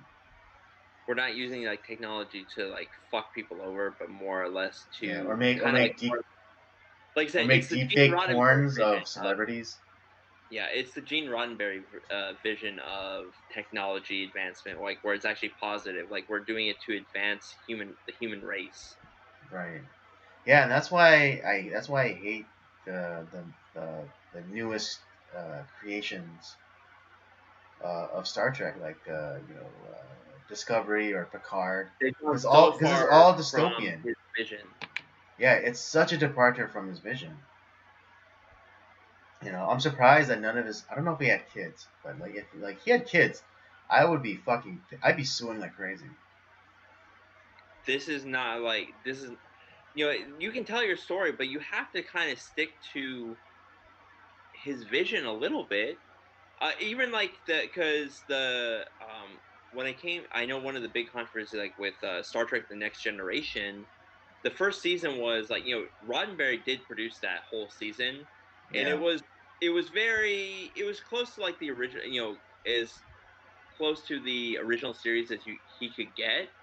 And it wasn't necessarily well received, but even like the subsequent like seasons, it it still held to his vision. It's a Yeah. where the human race had advanced in a positive direction, Hmm. but it was more compelling storylines Hmm. for the time. Yeah, and even for Deep Space Nine, my favorite Star Trek series, by the way. Um, that's it's kind of received as like the black sheep of the Star Trek family. Everyone Uh, says that Deep Space Nine is really fantastic. I've never it seen it. is. All right, we have to watch it, and we have to talk Okay, about it. well, we'll definitely watch it. I But can't yeah, wait like to that. watch Yeah, because Deep Space Nine goes into like really dark territory, and it doesn't necessarily portray like the future, with this grand optimism of a betterment, and because they actually do go into like a lot of heavy thing, like allegories of 1940s Germans and war and actually I think Deep Space Nine is, I think, the only Trek iteration of Trek that does religion right. it. Plus, the other thing about Star Trek too, like you're talking about representation. There you go, Star Trek. Like one of the first series where it's like you got an Asian, you got a black woman, you Mm. have yeah, you have a couple of white guys, you have aliens, you have all sorts of shit like that's going on there. It's like it's there you go, bingo. Exactly. And even more so in the next generation where you have yeah you have a couple of white guys, you have like strong women. You have probably one of the only like couple of roles that Whoopi Goldberg is awesome in. I don't I know would when say she like, played that medium in The Ghost. I was pretty convinced she was actually a like medium. there's three roles that I remember Whoopi Goldberg being great in. Mm-hmm. She's great in Sister Act, the first one, Ghost, and then Star Trek: The Next Generation. That's it.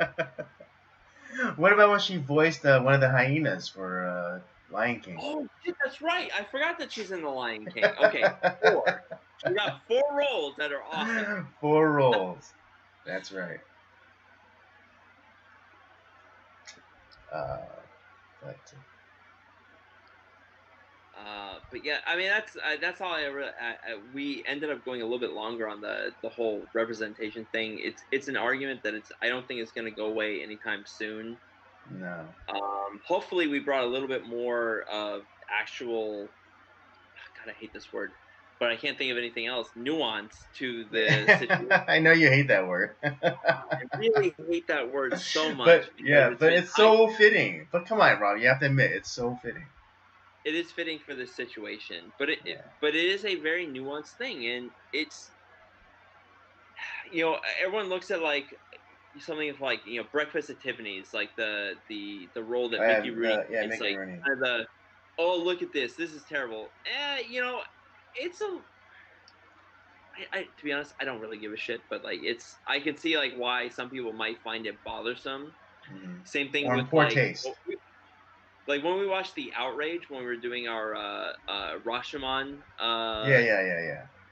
Yeah. Paul Newman playing like a Mexican was a Yeah. little weird, to be honest. Yeah. Or in Touch of Evil, Charlton Heston playing a Mexican was like kind of weird too.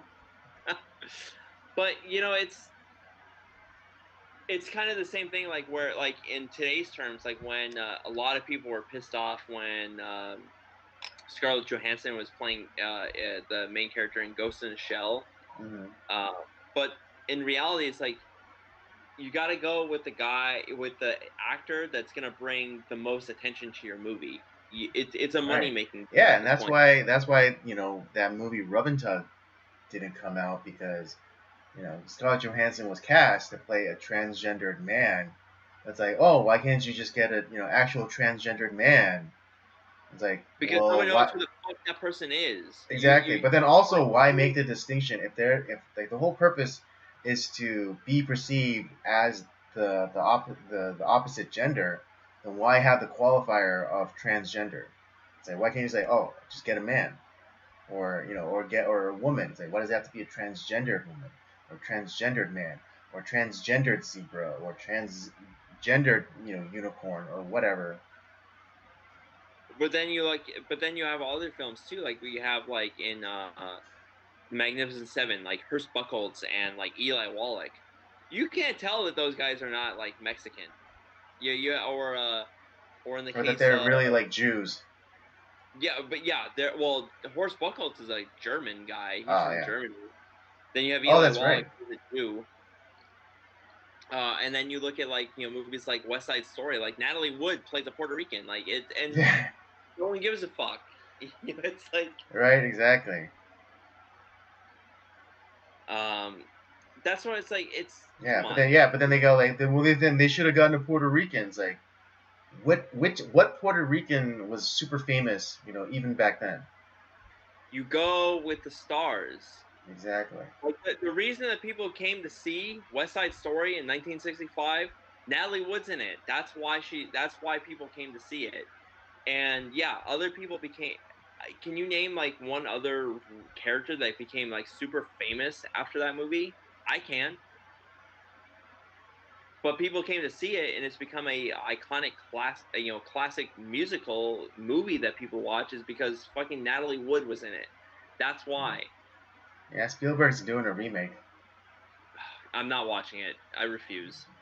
Neither am I. As much as But I like Steven Spielberg, he does a lot of good stuff. I am not watching that movie. yeah, I probably won't either. I say probably because I might go watch just because out of boredom or group of group of people who decide to go watch it. But I specifically won't go. Be like, I have no desire to watch it. If I decide like, oh, you know what, maybe I should watch the new one, I'll just watch the original. Yeah, no, right. No, but like I said, that's the thing is like you also have to remember that Hollywood it's a money making venture. You got to go with like the A-listers that are going to draw people to your movie. Mm-hmm. Today, no one's that's where like I think like TV has done better. It's safer to go. You can go with like you're kind of like no one knows who this actor is, and they might be great, but no one's gonna go to the theater nowadays for movies. No one's gonna go to see like your no name actor. Like Right, you particularly. have a big draw. Like Yeah, particularly. if you have like someone like Christian Bale or Matt Damon or George Clooney in your movie today, people are gonna go see your movie. Or Scarlett Johansson, people are gonna go see your movie.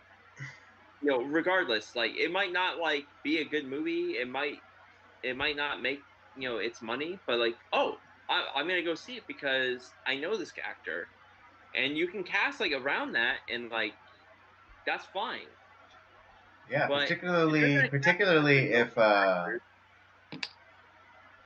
particularly if when movie tickets cost like $20 minimum, yeah, and that's like before concessions, then people are going to be more judicious about what they're going to watch, and what are you going to are you going to roll the dice on a unknown, or are you going to go with a proven winner? yeah, like back like when I was in my youth, like where you could scrape tickets were still kind of expensive for a teenager, like $6. Trust me, I could scrape together $6 to go watch a movie or several movies on a weekend, and it's like Or we movie took it. hop. Yeah, like I actually never did that. I don't. Maybe I'm a sucker. I never did that. Nowadays, if I was a youth, I would 100% do that. But that's I don't. But that's the other thing is like I don't know if that would be able to be happening nowadays because now they have like the selected seating. Yeah, Not yeah, when I was yeah, a kid. We had to fucking elbow people out of the way to get the fucking seats. yeah, yeah, yeah. It was a free for all. God, Mm-hmm. those were the days. But yeah, Um, but going back to the point, like that movie Rub and Tug about like this transgendered man who ran uh, you know basically a jerk off boutique. Um, the cry for them to cast an actual transgendered man. It's like, well, then, yeah, exactly. Who's like, and if you think it's important that's to not get acting these, there. yeah, if you think it's important to get these stories out and get more make transgender people like more visible, then why wouldn't you go with Scarlett Johansson, who will definitely bring in the eyeballs, and I definitely. even now, like I said, like that might not necessarily be a movie that I would watch, but I'd be more inclined to watch it because Scarlett Johansson's in it, and I like Right, her. yeah, So she, I consider it. I'm not saying I'd definitely go watch it, but I'd consider it. Because I mean, I know, like, I know because of her looks, like, she doesn't get all that much credit, but Scarlett Johansson's a good actress. she really is. I mean, like, what was that movie that we watched? The one with Adam Driver, Marriage Story. Marriage Story. She was great Fucking in that amazing. movie. Oh, and even Adam Driver, he was great in that movie too. Dude, I saw him in Silence. Man, he was good. I mean, he wasn't in that many scenes, but from what I saw, really, yeah, I mean, it's really strong. Yeah, yeah, it's just nowadays, like when it comes to going to the theater, like because it costs so fucking much. Like I'm gonna go Exactly. watch I mean, movies that I know. before a movie date was a cheap date. Now Yeah, that's like a fourth, fifth date kind of scenario now. Like for the investment.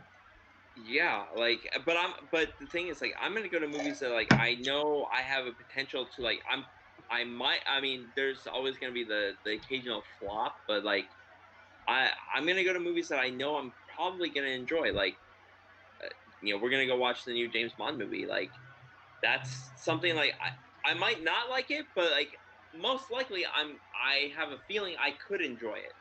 Mm-hmm. There's a good chance that I'm gonna enjoy the movie. Mm-hmm. Um I'm not gonna go to some, like, to, like, you kind of use the example of the Rub and Tug. Like, I'm not gonna watch that fucking movie because it's too fucking expensive. Mm-hmm. Especially if you're gonna cast some, like, no name that I don't know of. Um, now you cut that price in half. I consider, like, watching more, like, independent stuff that I don't know who the director is. I don't know who the actors are. Um, Well, Stuff like that that. was yeah, that's what's so great about uh, those movie pass deal things, and like AMC's A list is because you basically pay for one ticket and then you get like all these other chances to watch movies basically for free. Um, Yeah, so yeah, that's what I enjoy about the A list when I had it, pre lockdowns, because it opened me up to like yeah, I watched the movie that I really want to watch, and then it opens me up to watch like a movie that I might not have considered. Like what was it? Three Billboards Outside of Ebbing or whatever. Like oh normally yeah, I wouldn't have watched that movie, or I wouldn't have planned to go see that movie. But since I had the A list, I already watched one movie that I really wanted to watch, and so I was like, okay, I'll give it a shot. And I was actually pretty surprised at how good it was. yeah. It's like I said, it opens up. But yeah, again, the price though is the price now is like prohibitive to do like more like these thoughtful like artistic like work. Like could you imagine if a movie like it still might have been made, but could you imagine if Godfather was tried to be made today? Oh Jesus, like I Like can't just even a imagine movie that. like that has like very little action and just talking. Boring, Exactly. which is insane. Like that. Oh God. See, I want to show, like, my wife that movie, but, like, I know she's gonna hate it. It's like, this is one of the greatest movies of all time, and you're like, Mhm. why is there no action? Like, why? It's like, that's not the point of the movie. Yeah, you It's probably not you, you about. basically It's not an you action. basically you basically have to have the scene where Sonny gets shot up on loop for your wife.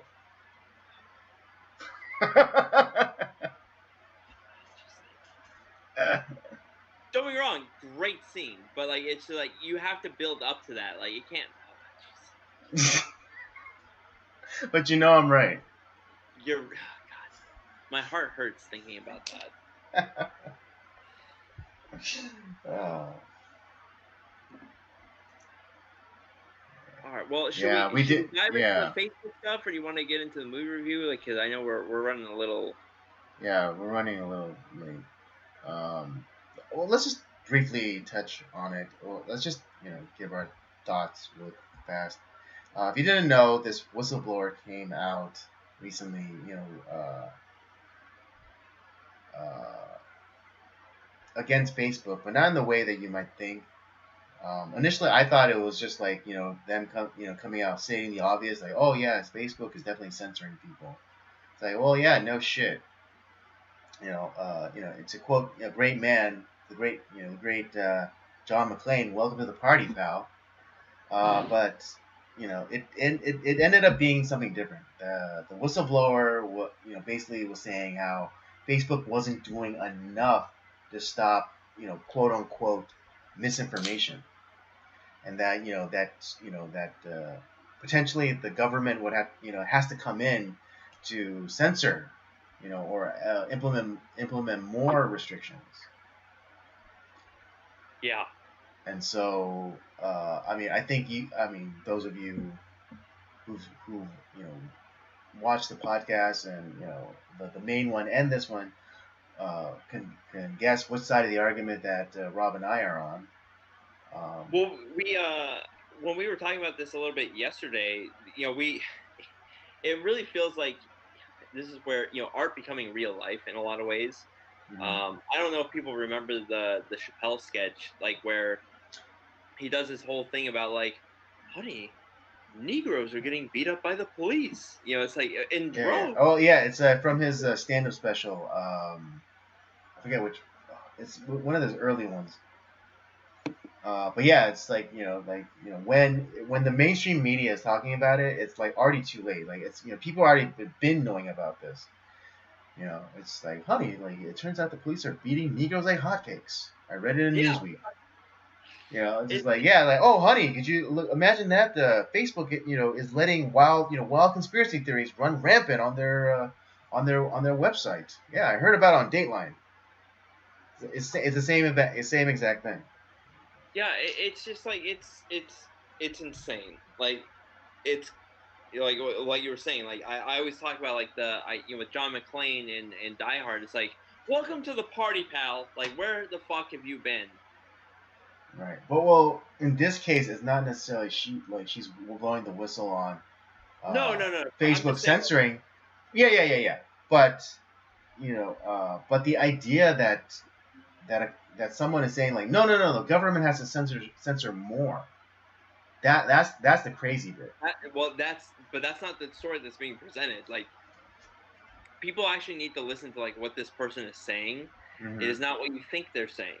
Right. The way it's presented is like, oh my gosh, conservatives are being censored on these platforms. Oh, it's terrible. It's like, no, that's what the media is presenting it as. But in reality, that's not what the person's saying. They're like, yes, they were in charge of censoring this stuff, but what the reason that they are becoming a whistleblower is because they want more censorship and they don't feel like the company is doing enough censorship. And that's why they are pleading to the government to make more censorship happen Right. against And I what mean, they it's not as call though, quote unquote dissenting ideas, which means like anything that's not like far left.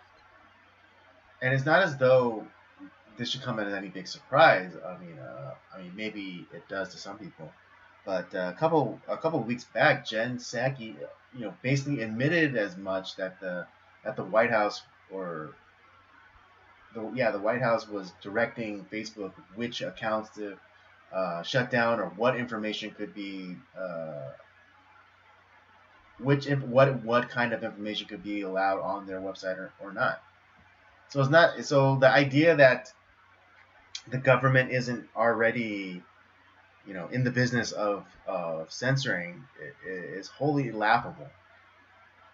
Plus you have like yesterday, what was it, yesterday or like Sunday, like all of a sudden like Facebook just kind of whoop, shut down. Mhm. You don't think those two things are connected? Please. Right. No, yeah, it's at the time I didn't know what it could have. I knew it was some sort of distraction, but I didn't know exactly what it could mean. But after thinking about it and after actually knowing what this whistleblower is saying, I think it's to show that like currently the way Facebook is run now is untenable or like they're incompetent, so the government has to come in and take it over. That's what I think. Because it wasn't just that the website went down. It's like people weren't even able to access the office because the key cards weren't working because of some sort of like software update or whatever. They didn't say that it was an attack or anything. They just said like, oh, someone like uploaded like I think this software update didn't upload correctly and blah blah blah blah. So they're trying to paint the organization, the Facebook organization, as incompetent, so that the government has to come in and provide assistance, Oh God. which is again a laughable idea that the government comes in to make something better. That's never happened in the history of like the fucking government. Ever, yeah, in the history of governments, that's never happened. Um, so, I mean, all I had to say about that, like, I mean, it's just like, guys, just pay attention. Like, don't just. I I can't say this enough. Stop listening to the mainstream media. That's all of them. Not just, yeah, we bash CNN and like MSNBC and all those, but like, that includes Fox News too. Like, they're not your friends either. Mm-hmm. These guys don't care about you. They don't want to present the news. I mean, God, like, watch movies like Ace in the Hole, Network, Nightcrawler. It's not about delivering the news. It's about delivering a narrative and creating a fear around things, and it's about ratings. They don't care about like the news. I don't know. To be honest, as far as broadcast news goes, like, I don't even know if there ever was a time that they cared about just delivering the news. I mean, they at least tried for a long time. Like, obviously people talk about Walter Cronkite and Murrows and all those guys, but like, in reality, like, when you actually dive into a little bit of Cronkite, he was kind of not that way either. Like, he had a narrative and an agenda as well. So just stop. Like, just think about things for a second. Use logic. It's That's that it. Jordan. It's that Jordan meme. It's like, stop, get some help. Yeah, bingo, exactly. Just stop. Get some help. Use your logic. Think. Yeah, but yeah, you can believe your lying eyes. Yeah, it's like, don't get gaslit. That another movie that we need to do at some point, because of the that's a term that gets used so often, but God, it's so fucking true. Mm-hmm.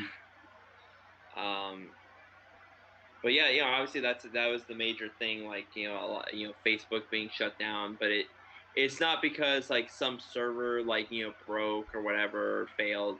No, it's because something nefarious is going on, and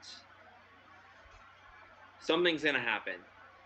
Something that is gonna provide some sort of cover to you know create more craziness uh, than there already is.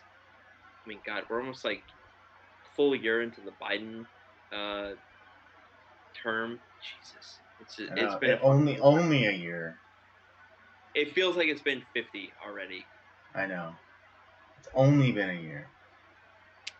But The guy is. I mean, even people like hell, even another ghoul. What's his face? The new climate czar, whatever the fuck his name is. He was also like the Secretary of State, who's been going around with trying to tell Iran like, no, we're your friends. John Kerry, he even said this, like, a lot of the faux pas that Biden's been doing is like, he's even had to admit, it's like, yeah, the guy doesn't know what the fuck's going on. It went like, I mean, that's bad. Like, when John Kerry isn't like toting the line, mm-hmm. it's on. Yeah, It's like, right now Democrats have a real problem because like even within their own party, there's like bit of a civil war happening between the well, the problem moderates or like the somewhat moderates and like the radicals, the progressives.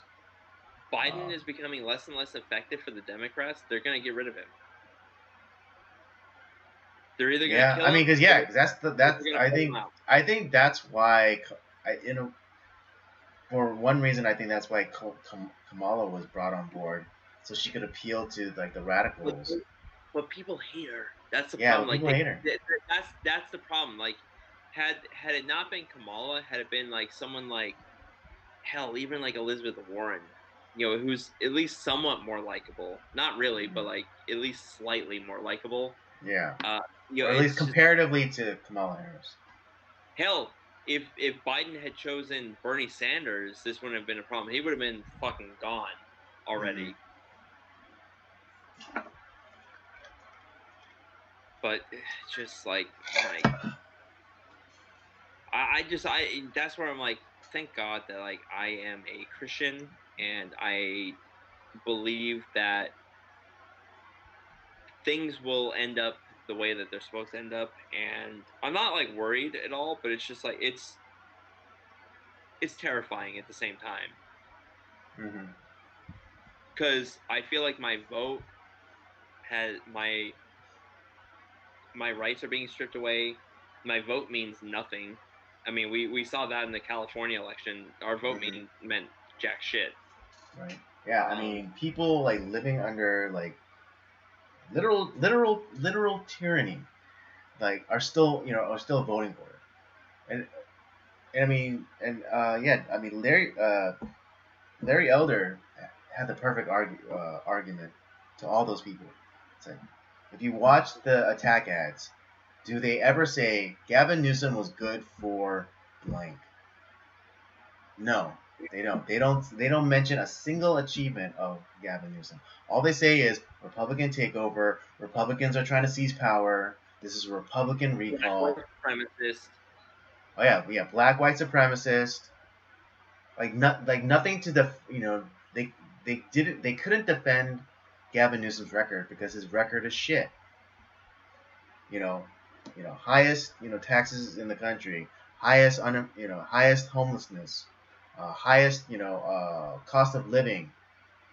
Like how do you defend all that? You Did they can't. even finalize the count yet? Like for the California election, because like for a Of long course, time it was like 70% of the votes that were in. It's like victory for I know, Gavin. right? It was like they literally shut down. They literally shut down the polls and are like, "Oh, yep, Gavin Newsom takes it." Like, yeah, that's how you know it's bullshit. That's how you know it's bullshit. They called it Because like what they did was they counted all of the mail-ins or the supposed they called it like mail-ins. A2, and like there was only like 60% of like the of all the votes taken in. It's like what the fuck? Yeah, it's like they're already calling it for Gavin Newsom. It's like, what the fuck is this shit? Well, That's why and that's why we can't have this perpetual like indefinite election days. It has yeah. to be election day. All the votes in on one day counted that day, and that's it. And we need to have less people voting because they don't know what the fuck is going on. Yes, exactly. And That's I, what like, it always like when we had Dan and our another friend of ours, Jason, on. When we were talking about like as far as like voting goes, like I want less people voting. Like mm, there needs to be some sort of civics exam. They need to understand like what the country is about before they can fucking vote. yeah, it's like crazy because I think there was something like that. It's called a citizenship test, and only citizens were supposed to be voting. But what the fuck do I know? That's crazy talk, dude. What the fuck? I know. You're a racist. I mean, I mean, call me a racist all you want, but I don't think people who don't put in for the pizza should be saying what toppings to have. Yeah, exactly. I don't know if you have anything more to say about that. No. I don't have anything more to say about the Facebook issue and our crappy ass government. Mm-hmm. Just watch your ass, people. That's all I had to Yeah. say. I forget what I don't know where this joke is from. It's like when someone said like watch your ass, but like they misheard as wash your ass. That works too. I think a Yeah, lot of people wash need your to ass. bullshit off their Yeah, ass. keep your ass clean. Wash your ass. But let's get into Yeah. some All fun. right. Yeah. Let's get it. Do a Yeah. movie. Let's wrap this up with movie review. And again, tonight we'll be reviewing Doctor No. Uh, Yes, sir. 1962. 1962. All right. Let me hit y'all with the synopsis and we'll get started. In the film that launched the James Bond saga, Agent 007 battles mysterious Dr. No, a scientific genius bent on destroying the U.S. space program. As the countdown to disaster begins, Bond must go to Jamaica where he encounters beautiful Honey Rider to confront a megalomaniacal villain in his massive island headquarters.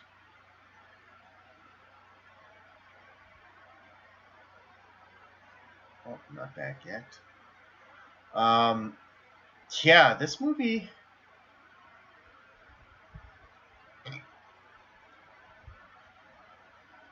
What can I say about this movie? But it launched the career of Sean Connery for sure. Yeah, because Sean Connery he had been acting beforehand. This launched him into international stardom because this is Mm. where we really got to know who Sean Connery was. Mm-hmm. The Doctor No actually launched 59 years ago today, October 5th, 1962. It was, obviously based off of Ian Fleming's novel. They were trying, so he when Are you sure about that date? that's it. Well, as far as like when, because I was watching the special features on Doctor No, they were Uh, talking about like premiere dates. And it was in England. It was premiered on October 5th, 1962. ah, okay, then yeah, because I'm seeing another The date. first actual showing of Doctor No was at in England was October 5th, 1962. Ah, okay. The 'Cause, U.S. date was later. yeah, I'm seeing release date May 8th, 1963.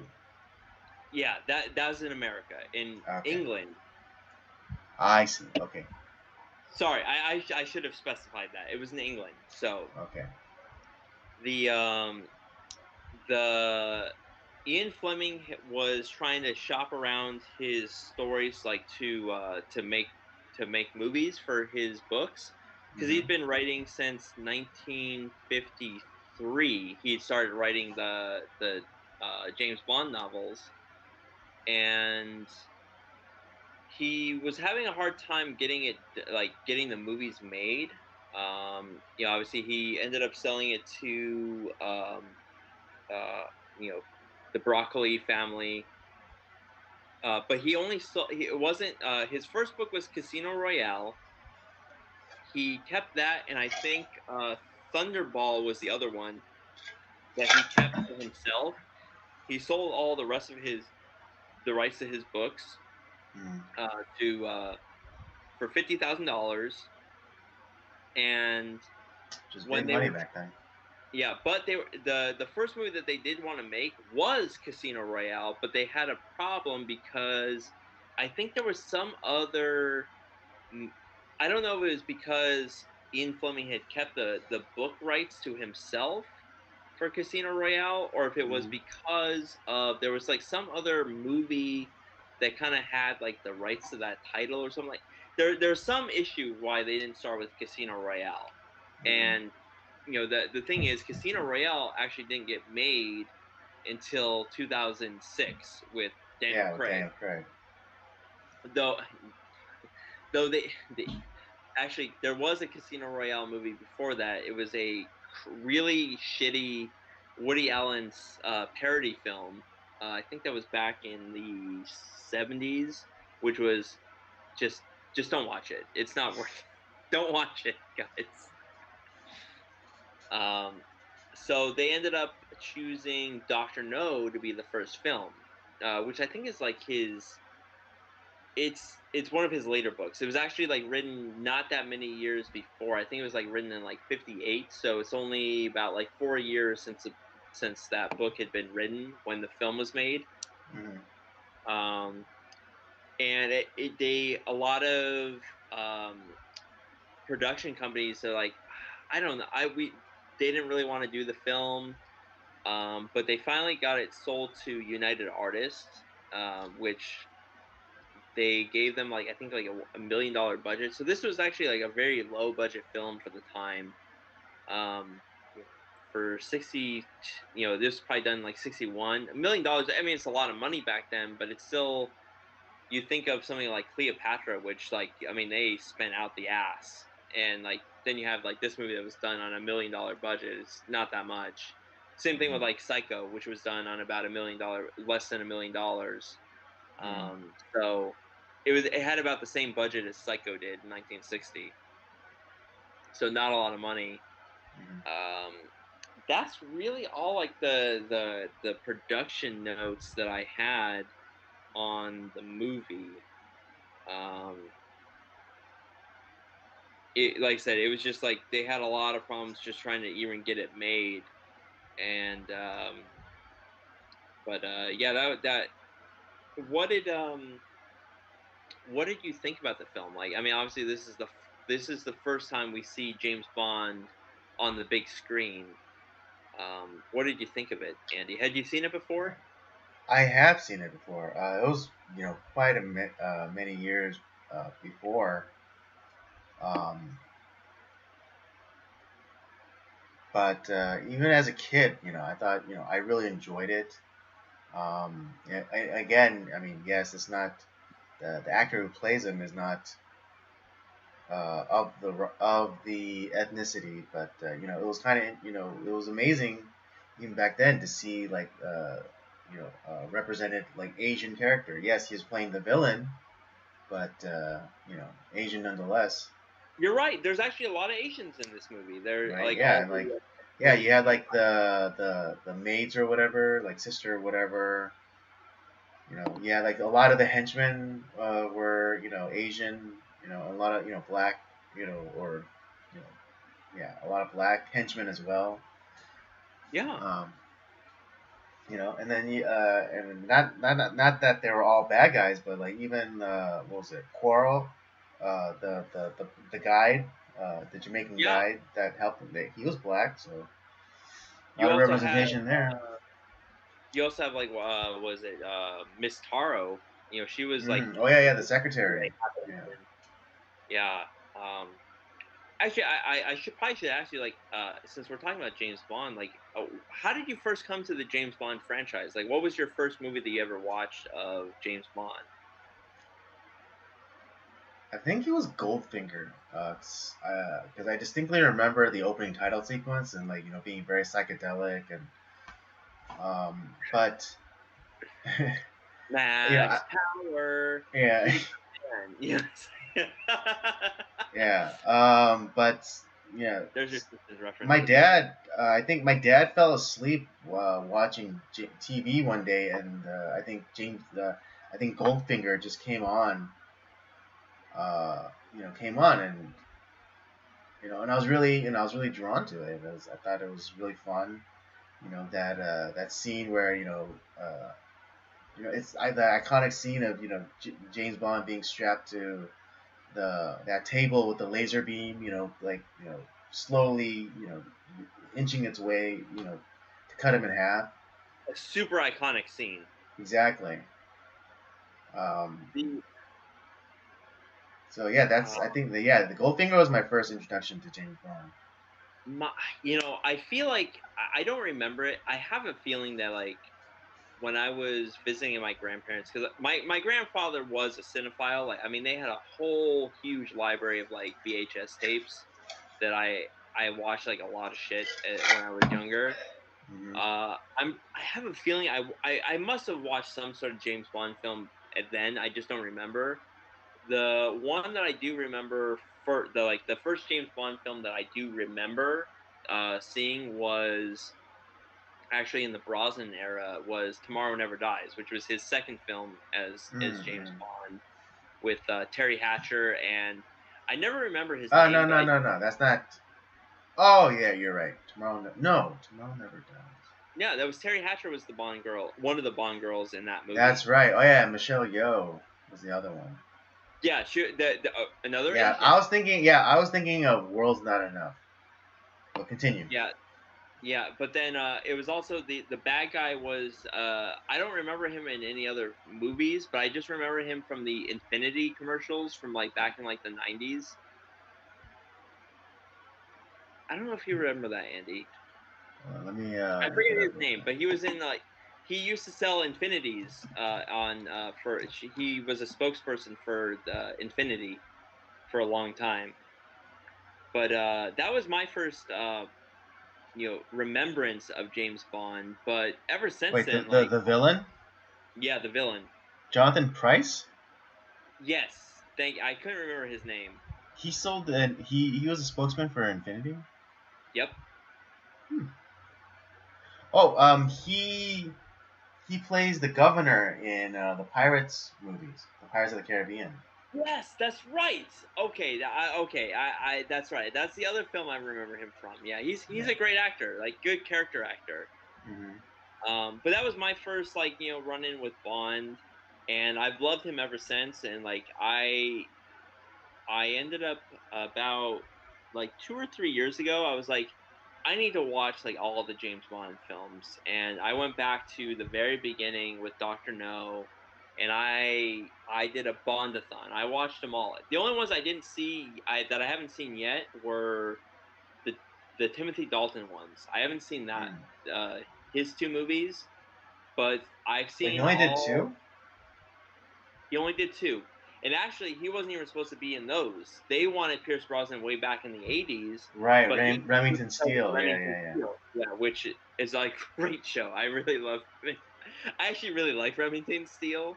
So that to be honest, like him doing that, like it's Bond essentially. Just in but yeah, just a smaller budget. So he would have, that's the thing is like Brosnan would have done the same amount of films that Roger Moore would have done had it not been for Remington Steele. He would have been in 7 Bond films. But I love the only James Bond film I don't love is fucking George Lazenby one, which is awful. It is so bad. Which is kind of like a spoof, but it's like supposed to be taken seriously. It's just God, he is so fucking goofy. That's the thing. Is like I don't. Bond being so goofy like that, I'm just like, forget it. I'm out. Yeah, I don't know. I don't know if this is correct, but I heard that this was like their like experimental phase with the character. Well, I don't know if it was because that movie with Lazenby was so bad that like they begged Sean Connery to come back. It's like, please come back for one more. Just give us for the one love more of God. They will give you more money. But when they debuted, I think it was Diamonds Are Forever was the last one that Connery did in '71. And in the premiere of that, he brought Roger Moore with him, speculating that Moore was going to take over the franchise, which was the case. And we're going to talk about like the Roger Moore next week. I don't know if we're going to do Live or Let Die, or you're the one that you started with, which is Man with the Golden Gun. But yeah, that's how I got. Mine was Goldfinger. Goldfinger, sorry, which is, I would think that's the most iconic Moore Bond. Wait, no, the Goldfinger was still with Connery. Was Gold okay? Yeah, Goldfinger was still with Connery. Wait, hold on a second. Let me. And that's why I defer to Dr. No being the first one, because of the Bonds, my favorites are Connery, of course, Pierce Brosnan, because I grew up in the '90s, but then also Daniel Craig. Let me hold on a second. Let me make sure I got this right, because I always get so Roger Moore. He started with let's see, Live and Let Die was his first one. Yeah, The Man with the Golden Gun. That's more. That's the one that you started with, right? That was yours. No, Goldfinger. Yeah, I think you said The Man with the Golden Gun was your first one. No. I said Goldfinger. You said Goldfinger. Okay, sorry. Yeah. Oh, I did mention Man with the Golden Gun because of Christopher Lee. Oh, that's right. Okay, that's what we're talking about. Yeah, that. But yeah, my first experience was with Goldfinger. Goldfinger, got it. Which is a great Bond film, but yeah, I would say like for Moore, The Man with the Golden Gun is actually his best. But we'll figure out what we're gonna do for Moore for next week. Okay. But no, Doctor No is really great because it is both serious yet also is a little bit tongue in cheek at the same time. We Mm-hmm. start. This is like where like we get some of the Bond tropes that get played in pretty much every movie. Obviously, we Right. get Like the the greeting, and then like the flirtation with Moneypenny. Um, who plays Moneypenny for quite a long time. I think hmm. what was I forget her last one that she does. I think she plays up until Timothy Dalton Oh wow, that is a long because time. because I know she was in all the Moore films. Mm-hmm. But yeah, she plays Moneypenny like up until for a long time. That was like her big claim to fame was playing Moneypenny, that Mm. actress.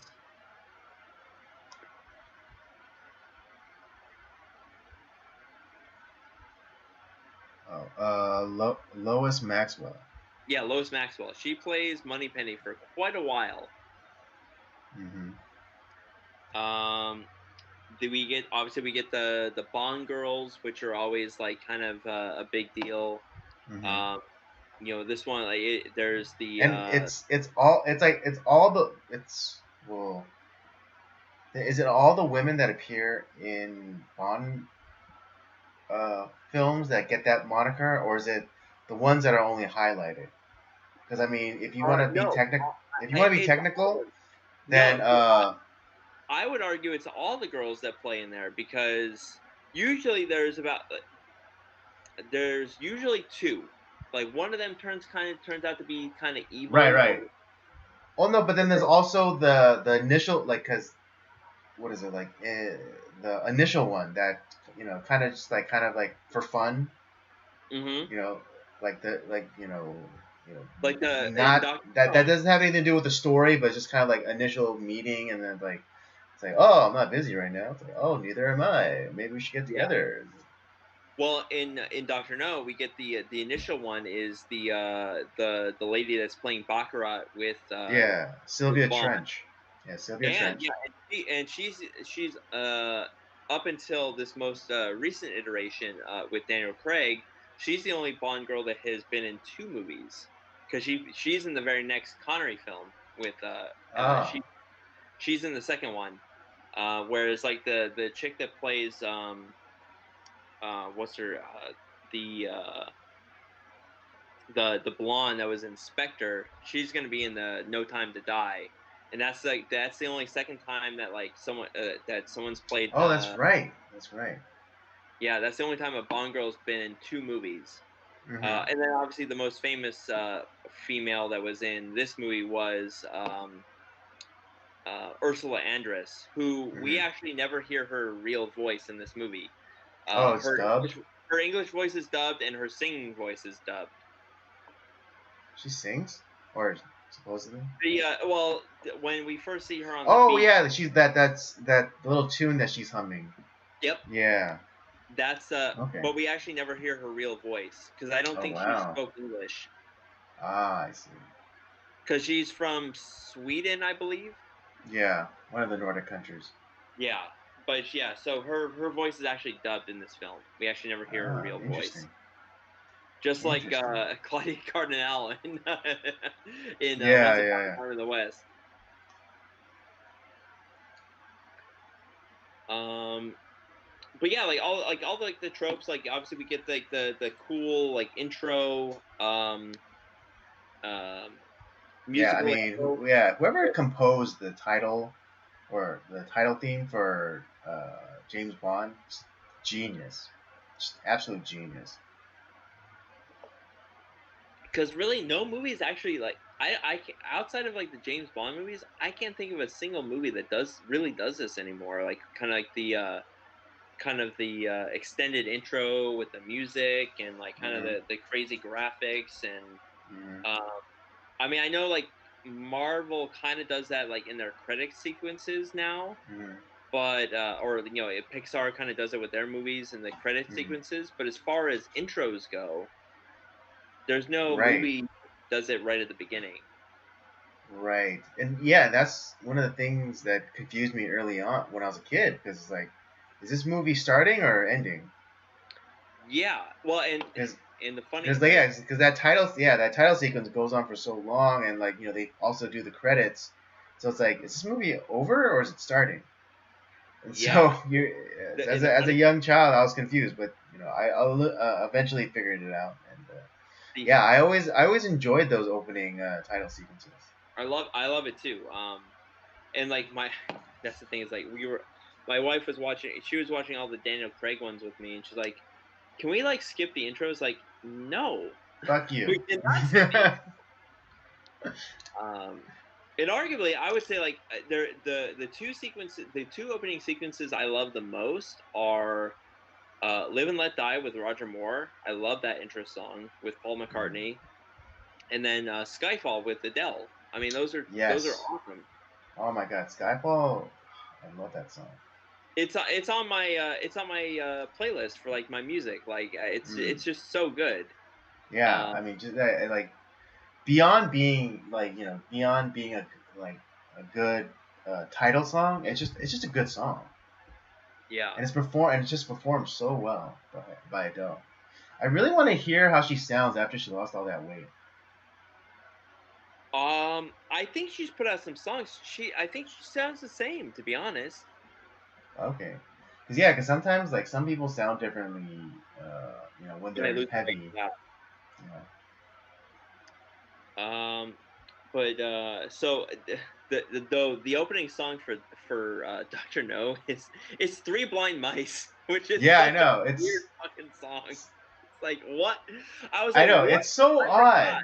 It's so Like, odd, but I guess it does work its way into the story because of those, three, assassins pretending to be blind. oh, it was great. And you think it's like this is so stupid. Like, what the fuck is this? And it's Right. like, oh shit, those are bad guys, and they weren't blind at all. Hmm. Um, but it's just kind of like this kind of like I guess it makes sense because they are in Jamaica, Hmm. and so it's kind of like has like a little bit of that island feel to it, and it's very calm, and it Hmm. really does blend very well into the movie Hmm. because the action really starts like pretty much like right off the bat. Like I mean, we have Right. this Yeah. Yeah. Like that one agent gets killed right away by those three guys, and yeah. you know, and like all the other supporting agents are killed. Which should have, I don't know why I didn't put it together, but they obviously, it was there was a leak, probably because of, that secretary, Miss Taro. Yeah. But yeah, it didn't, I don't know why I didn't like connect it, but oh well, it is what it is. But like I said, after subsequent like viewing it over and over again, it's like yeah, I mean like right away like obviously there's a leak, and you have Mm. like these British agents that are killed. They call in uh, James Bond to investigate, like 007 to investigate, and he keeps uncovering more and more to the layers of craziness, and there's always like the guys that we think like are they good guys or are they bad guys? You're not really Mm-hmm. sure, and it turns out that sometimes like the good guys are actually bad guys, and the bad guys are people you think are bad, they're actually good. Mm-hmm. So it kind of starts that kind of like this movie is like really the bones of like action films and spy films. Like this is really where Yeah, yeah, yeah. I mean, you see the DNA like in all like kind of modern like action films, or like this you is know, like this is where like Die Hard and like Predator and like or Jason Bourne, like this is where it all gets started right here with Doctor No. exactly, exactly. Right, yeah. And, like, I mean, going back to like the trope thing, you know, before Bond carried a Beretta, but it's M who gives him his Walther. It's like yeah, like stop using this like crappy gun. Use the Walther, Yeah, yeah. which Like, yeah, use Steven this gun that has more stopping power. which Steven Crowder would approve of because he loves the Walther. Yeah, I actually want to yeah. like I have shot I've shot a Beretta before. Mm. I've never shot a Walther, which I kind of want to see what it's like because a lot of people say that it's actually a pretty good gun. Yeah, I heard the trigger pull is pretty nice, like Yeah, really crisp. because like the other gun, like the other guns that are shown, like as far as the handguns that are shown in this film, like Mm. there's the Beretta. I've shot one of those. I've shot a Smith and Wesson before. Right, the I've Beretta even 92 well the I've or the shot one several. like Bond uses. Well, I've shot. Yeah, I've shot. I've actually shot that particular Beretta before. Mm. Um, I've shot several different Smith and Wesson guns before. Mm. I've never shot a Walther before. I kind of want to see what it's like. Mm. Either the PPK or like whatever gun that they have. I'm kind of curious to check out their guns. Like it Mm. just seems like it might be fun. I might need Yeah. to go to the range. Oh yeah, I for haven't sure. I haven't been since my Navy days. I need to go to the I see. range. You, I mean, well, you were a yeoman, but you were never like certified, were you? That's the one thing I regret, because I did have access to the range a lot. I could have Mm. gotten my gun qualifications. Right. I just shot for fun. Mm. I never did it for the qualifications. I really regret that because I could have gotten it for both the handgun and for And the the rifle. rifle. Mm. Yeah, I didn't. Yeah, I didn't know this, but like, yeah, like just because you carry a rifle doesn't mean you get to carry a hand, like a pistol, and vice versa. Yeah, there are. It's a pretty strict qualification for both. Mm. Um, and I really regret that I didn't do it. I sh- Fuck, I should have done it, dude. I'm kind of kicking myself Yeah. because I literally because we were at a training command, so like we were always taking people down to the range. I should have just gone like because we had a lot of time to do that, and I just never did. Yeah. Hindsight's always 20/20. Yeah, if I go back in time, that'd be something I would do. Mm. Yeah, but yeah. Other than that, this movie is great. Just like like builds up very well, and then of course, you have the classic stare down between Bond and the villain. Well, even like the dialogue, like between like the villain and Bond, like the dialogue in this movie, like yeah, there's obviously like some like kind of tongue in cheek, kind of goofy stuff, but there's Mm. actually a lot of serious dialogue in this movie, like especially Yeah, like when when like yeah, when Bond is like Bond like yeah, he can turn like a quick quip like like when he's being chased by that hearse, and then he's able to evade it and send it off a cliff, and he like he's looking down, and then someone's like, oh, what happened? It's like, oh, I guess they were on their way to a funeral. You know? yeah, it's a great one liner for one. Yeah, great one liner. But then yeah, like when he's like, but when he has like that face to face with Doctor No, it's like nothing but it's all business. That is great philosophical dialogue right there. Right. Yeah. Uh, you know, the yeah, idea because of because what is it? Doctor No is like unencumbered by the notion of like nations and or morality, and him calling James Bond a just a policeman. I think was a very sharp critique. yeah, because he even talks about it's like there's a lot of people that feel Bond was telling him it's like there's so many people that think of themselves as either like Napoleon or God that are in like an insane asylum. Hmm. It's just like there's this great repartee between the both of them that is just like man, this is really deep stuff. Hmm. Uh, Yeah, and I think Doctor No even had a portrait of Napoleon in his gallery. that's true. Yeah, he did. Yeah, which I Um, think yeah, and it just shows the intellect of Bond. People just think he's like this, macho man. Shooting guns and betting women, but it's like, he he picked is up a on that. smart. He picked up He's on a that note. Yeah, he picked up on that. Napoleon painting, and it's like, oh, this is how he sees himself, yeah. Well, and even he like used it to the like, one. and he used it to goad him. Yeah, even like when obviously they're in that underground under ocean layer and he's looking at that like that the glass that magnifies like all the fish. It's like, it's like he's like, oh, you're just a a small minnow, and like that has magnified himself. Like he's pretty much cutting him down. It's like depends on which side of the glass you're on, Mister Bond. It's Mm-hmm. like oh shit, like this great back and forth battle before there's like any sort of Yeah, actual it's action. like this battle of intellects before like they actually get to fisticuffs. Yeah, and it's just, and that's a great thing about like the Bond, especially like when it comes to the Connery Bonds, which are like some of my favorites. And we're definitely going to reach into that when we get to Daniel Craig, where the dialogue is really deep. Mm-hmm. Um, but the even with the Connery Bonds, we're going to see it a little bit with like a little bit with Roger Moore, a little bit more with Brosnan, but like there is it's not just some goofy kind of campy, ridiculousness. Yeah, there's going to be that a little bit, but this is actually serious stuff. They're dealing with, a lot of, serious philosophical ideas. Uh, the idea of these enemies that are like, they're trying to destroy borders and create this kind of like one world order. That's still fucking going on today. Mm. When I was watching Spectre on, which is on Sunday, and it's like, fuck, dude, this is like what they do at fucking Davos every year. Yeah. This and because I was watching with our friend Dan, and it's like I made that joke. It's like, dude, this is Davos. It's like, dude, you're right. This is what they talk about. It's like this, like they're trying to create this new world order.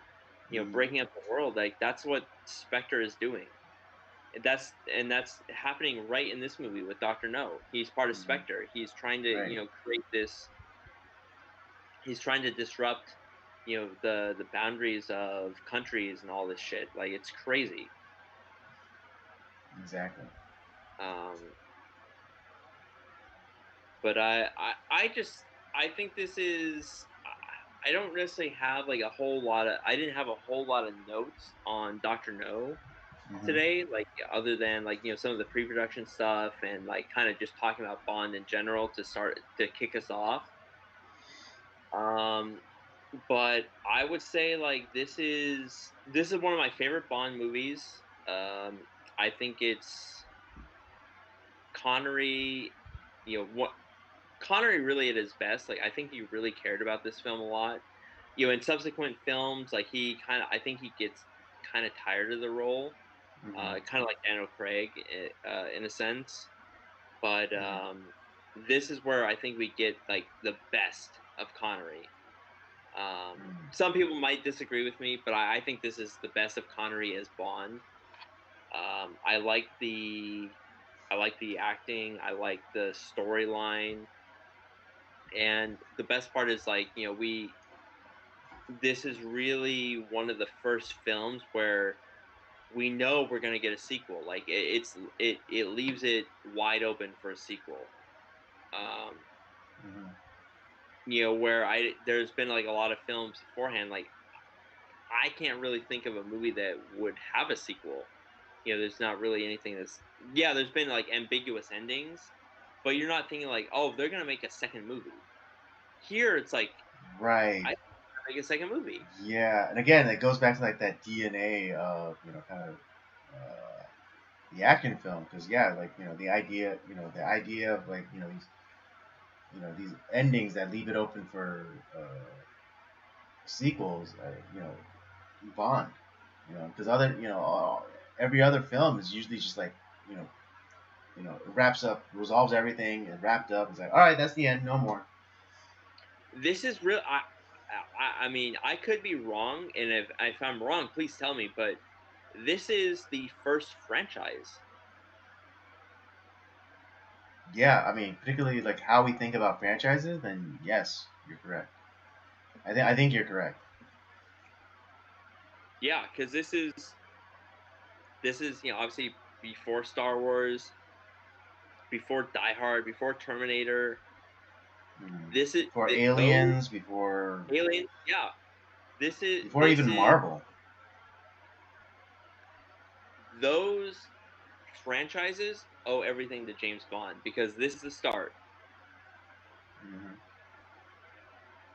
And this is what I think. This is what makes this movie great because it starts a lot of different.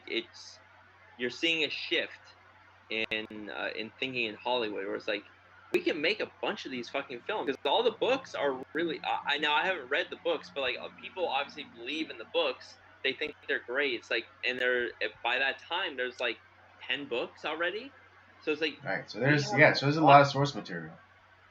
Yeah, and it's like, and it's fun. Mm-hmm. Because I think the next movie was made like 2 years after this, so it was like it was a quick turnaround. I mean, particularly for back then. So this movie started a lot. This movie has like kind of like a lot of the James Bond tropes. It starts a lot of stuff, and I I would say that Connery is probably my favorite Bond. This is probably my favorite of the Connery movies, the Connery Bond films. Mm-hmm. This is just a fun movie, and it's definitely something that's worth watching.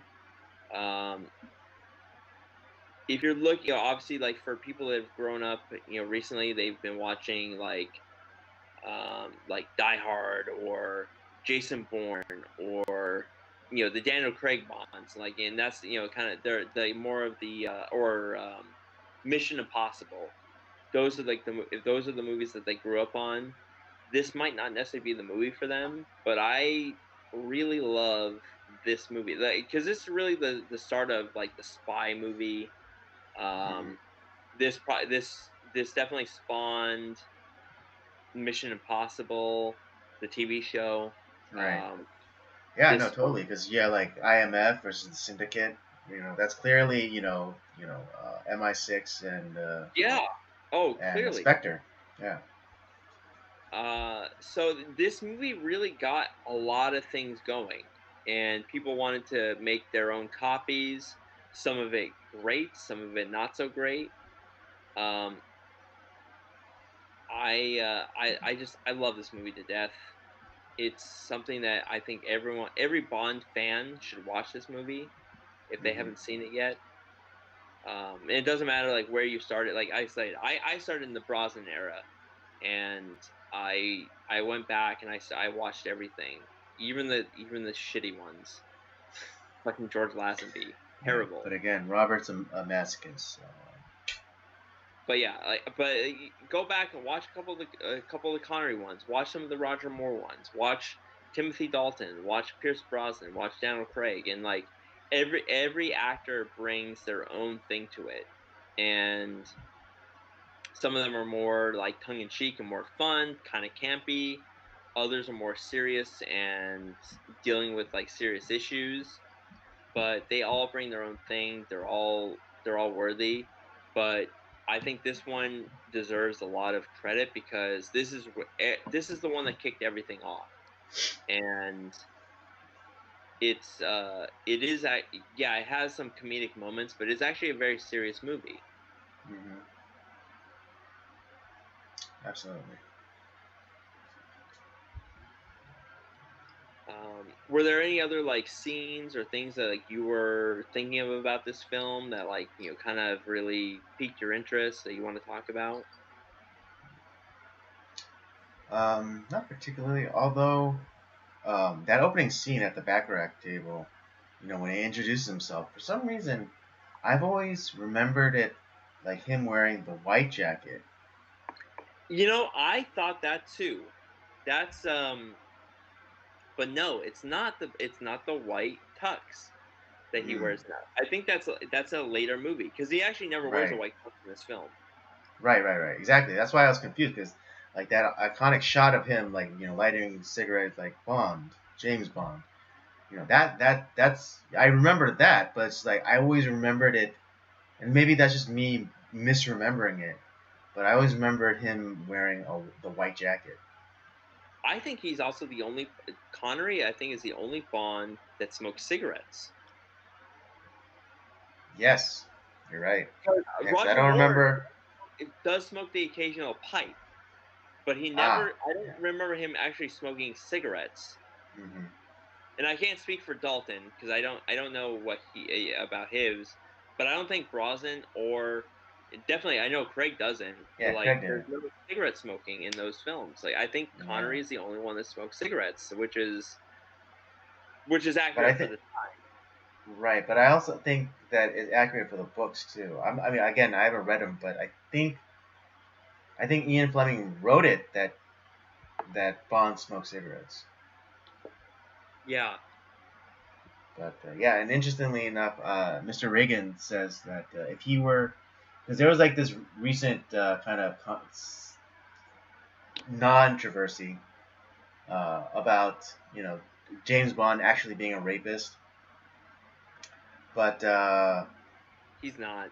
He's not a yeah, of rapist. course not, of course not. But yeah, because like the director of the most recent one penned like this opinion piece thing and said like, oh yeah, James Bond's a rapist. Probably citing this one scene again in Goldfinger, where Pussy Galore and James Bond are having like this back and forth, and like he finds out some information about her, and it's like, oh well, maybe I'll go tell your boss that you're you know not loyal, and she kind of gives like this kind of like smiling kind of thing where it's like, oh well, we can't have that now, can we?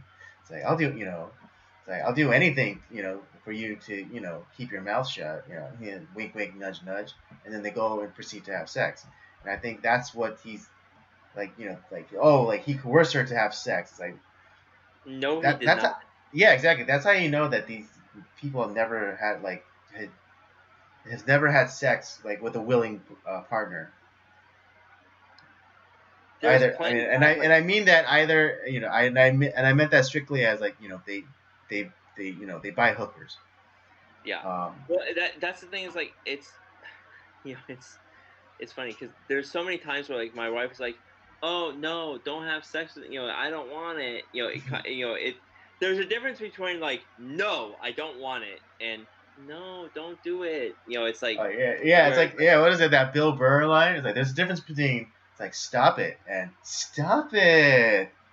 yeah, yeah, that's so true. And, and guys know the fucking difference. Yeah, and if they, yeah, or at least they should. And if they don't, then they deserve that swift kick in the nuts. Yeah, it's just like my Yeah, but where was I going with this? Oh yeah, cigarettes. But yeah, Mr. Reagan said that if he would had the opportunity to direct a James Bond movie, he would probably bring that back for the character. it's just dude, I'm not a smoker in the slightest bit, but Right. there's something about like a lot of like those old movies like god damn that looks cool like all the Yeah, smoking that exactly. goes on. I like I said I was watching what is it I, before we started the live stream I was watching a movie Out of the Past with Robert Mitchum and Kirk Douglas. Mm-hmm. Dude, there's a lot of fucking smoking in that movie and it's just like Robert Mitchum has never looked cooler. Yeah, I mean, yeah, I used to have a cigarette here and there, in my younger days, and I'll even admit now, like if I watch a show and like it's like someone's like smoking, it's like I kind of get that, I kind of get that craving. It's like, God, I want to have a cigarette. There's just something cool about it. Like but it does. I mean, obviously, I'm not gonna do it, but it's like, damn, that looks cool. Right? It's Yeah. and Yeah, seeing but it's like James it, Bond. but it's also interesting that like our like grandparents' generation, our great grandparents' generation, and hell, even our parents' generation, like they weren't like obsessed with exercise or health like that we are, and they smoke like crazy, and they like ate all sorts of like they ate animal lard, and and like you What a know time to be alive.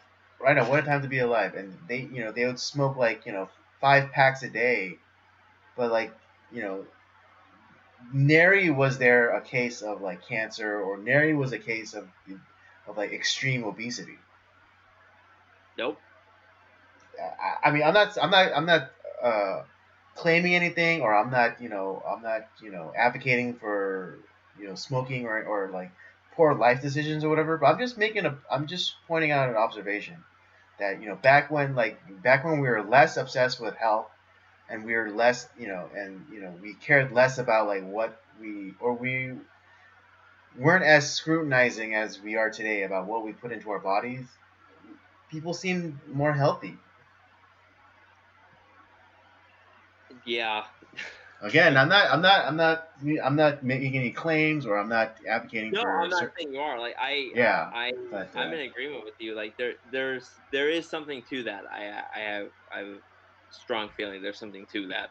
yeah, Um, but, but just like yeah, that opening scene, like where you finally meet James Bond, and like he's got a mhm. cigarette hanging out of his mouth. He's like they're at the first like Bond, the first Bond girl that we meet. It's like, what's your name? It's like Bond, James Bond. You know, he's got a cigarette Yeah. hanging. It's fuck. He's never been cooler. Yeah, right. Playing baccarat, which I have no idea what the fuck Yeah, I don't it is. know. Yeah, even just like watching like that little scene, I have no idea like what the rules are. We could probably look them up, but it's just like it's face card, and then a number card. Oh, And I don't. it's like a mixture of like poker and blackjack. I Mhm. fuck if I know, Yeah, I know. but Yeah, I just don't think we'll ever have like the kind of money that will like, get us ever to the baccarat tables. yeah. You know? But that's all I really had to say about Doctor No. It's a simple film. It Mhm. has some deep elements to it. It's fun. It starts a lot. This movie kind of gets the ball rolling on a lot of different stuff, like with Right, yeah. Hollywood. Yeah, This is the Doctor very No, I think, is the progenitor of all like modern action or spy movies or adventure films. oh yeah. All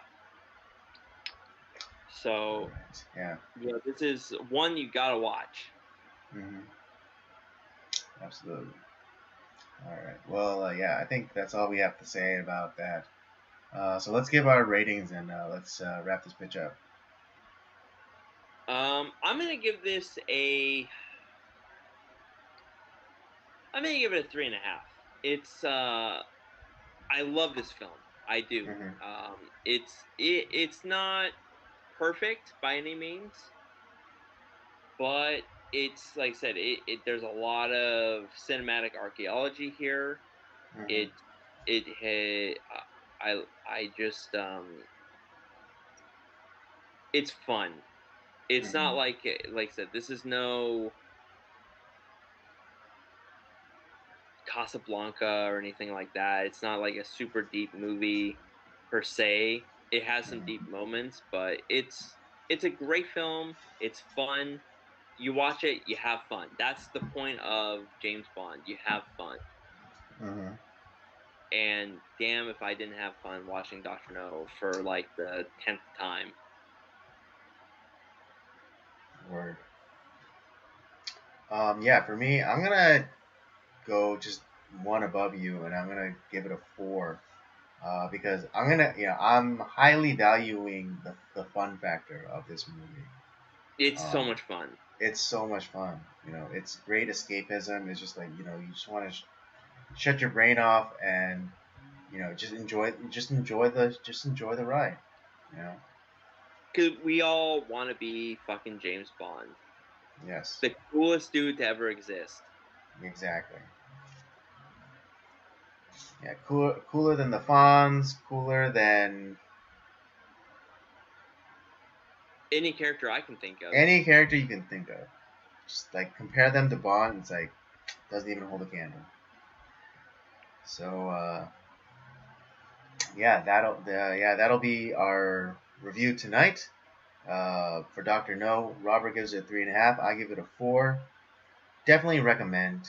Go watch this movie. You'll have a great time, and maybe it'll spark your love for James Bond the character, and then you'll just go down the rabbit hole and just watch all the Bond films, even the crappy, Lazenby one, and even the suckier one, even the suckier Woody Allen one. Oh God, that's the worst one. That's the absolute. You're really diving into the dumpster for that one. God, so bad. Next week we're gonna dive into Roger Moore, Bond. Um, I don't think we've settled on a movie yet. We'll figure that out. But Well, we're gonna get. I thought we decided that we're gonna do the inaugural movie for each of the actors. I guess we could do that. So that would be Live or Let Die. Um, yeah, we could. Okay, we'll do that. We'll do Live or Let Die. Also, the second greatest Bond intro besides Skyfall. Mm. Okay, But yeah, so something to look forward to. yeah. So we're gonna be doing Live or Let Die. We're gonna dive into the Roger Moore era. Um, very different from Sean Connery. Very different, but in a good Mm. way. It's its own fun. Like I said, Bond is fun. You get to have fun when you're watching James Bond. Mm-hmm. All right. Well, yeah, I guess that'll bring us to the end of the show. I hope you guys had a good time. I had a good time. I know Rob has a good time. Dude, this is the highlight of my week, dude. Of course, because of me. Um, yeah, don't forget to check out the library of our other content, the Circle of Drake's main podcast, Nocturnal Transmissions, of course, and Rob's gaming show, Up by Up Down. Don't forget to follow us on our various social media accounts, Twitter and Letterboxd at PodcastDOJ, and Instagram at Circle of Drake's Podcast. And with all that said, we thank you for joining us. Come back next week, and we'll do it all again next week.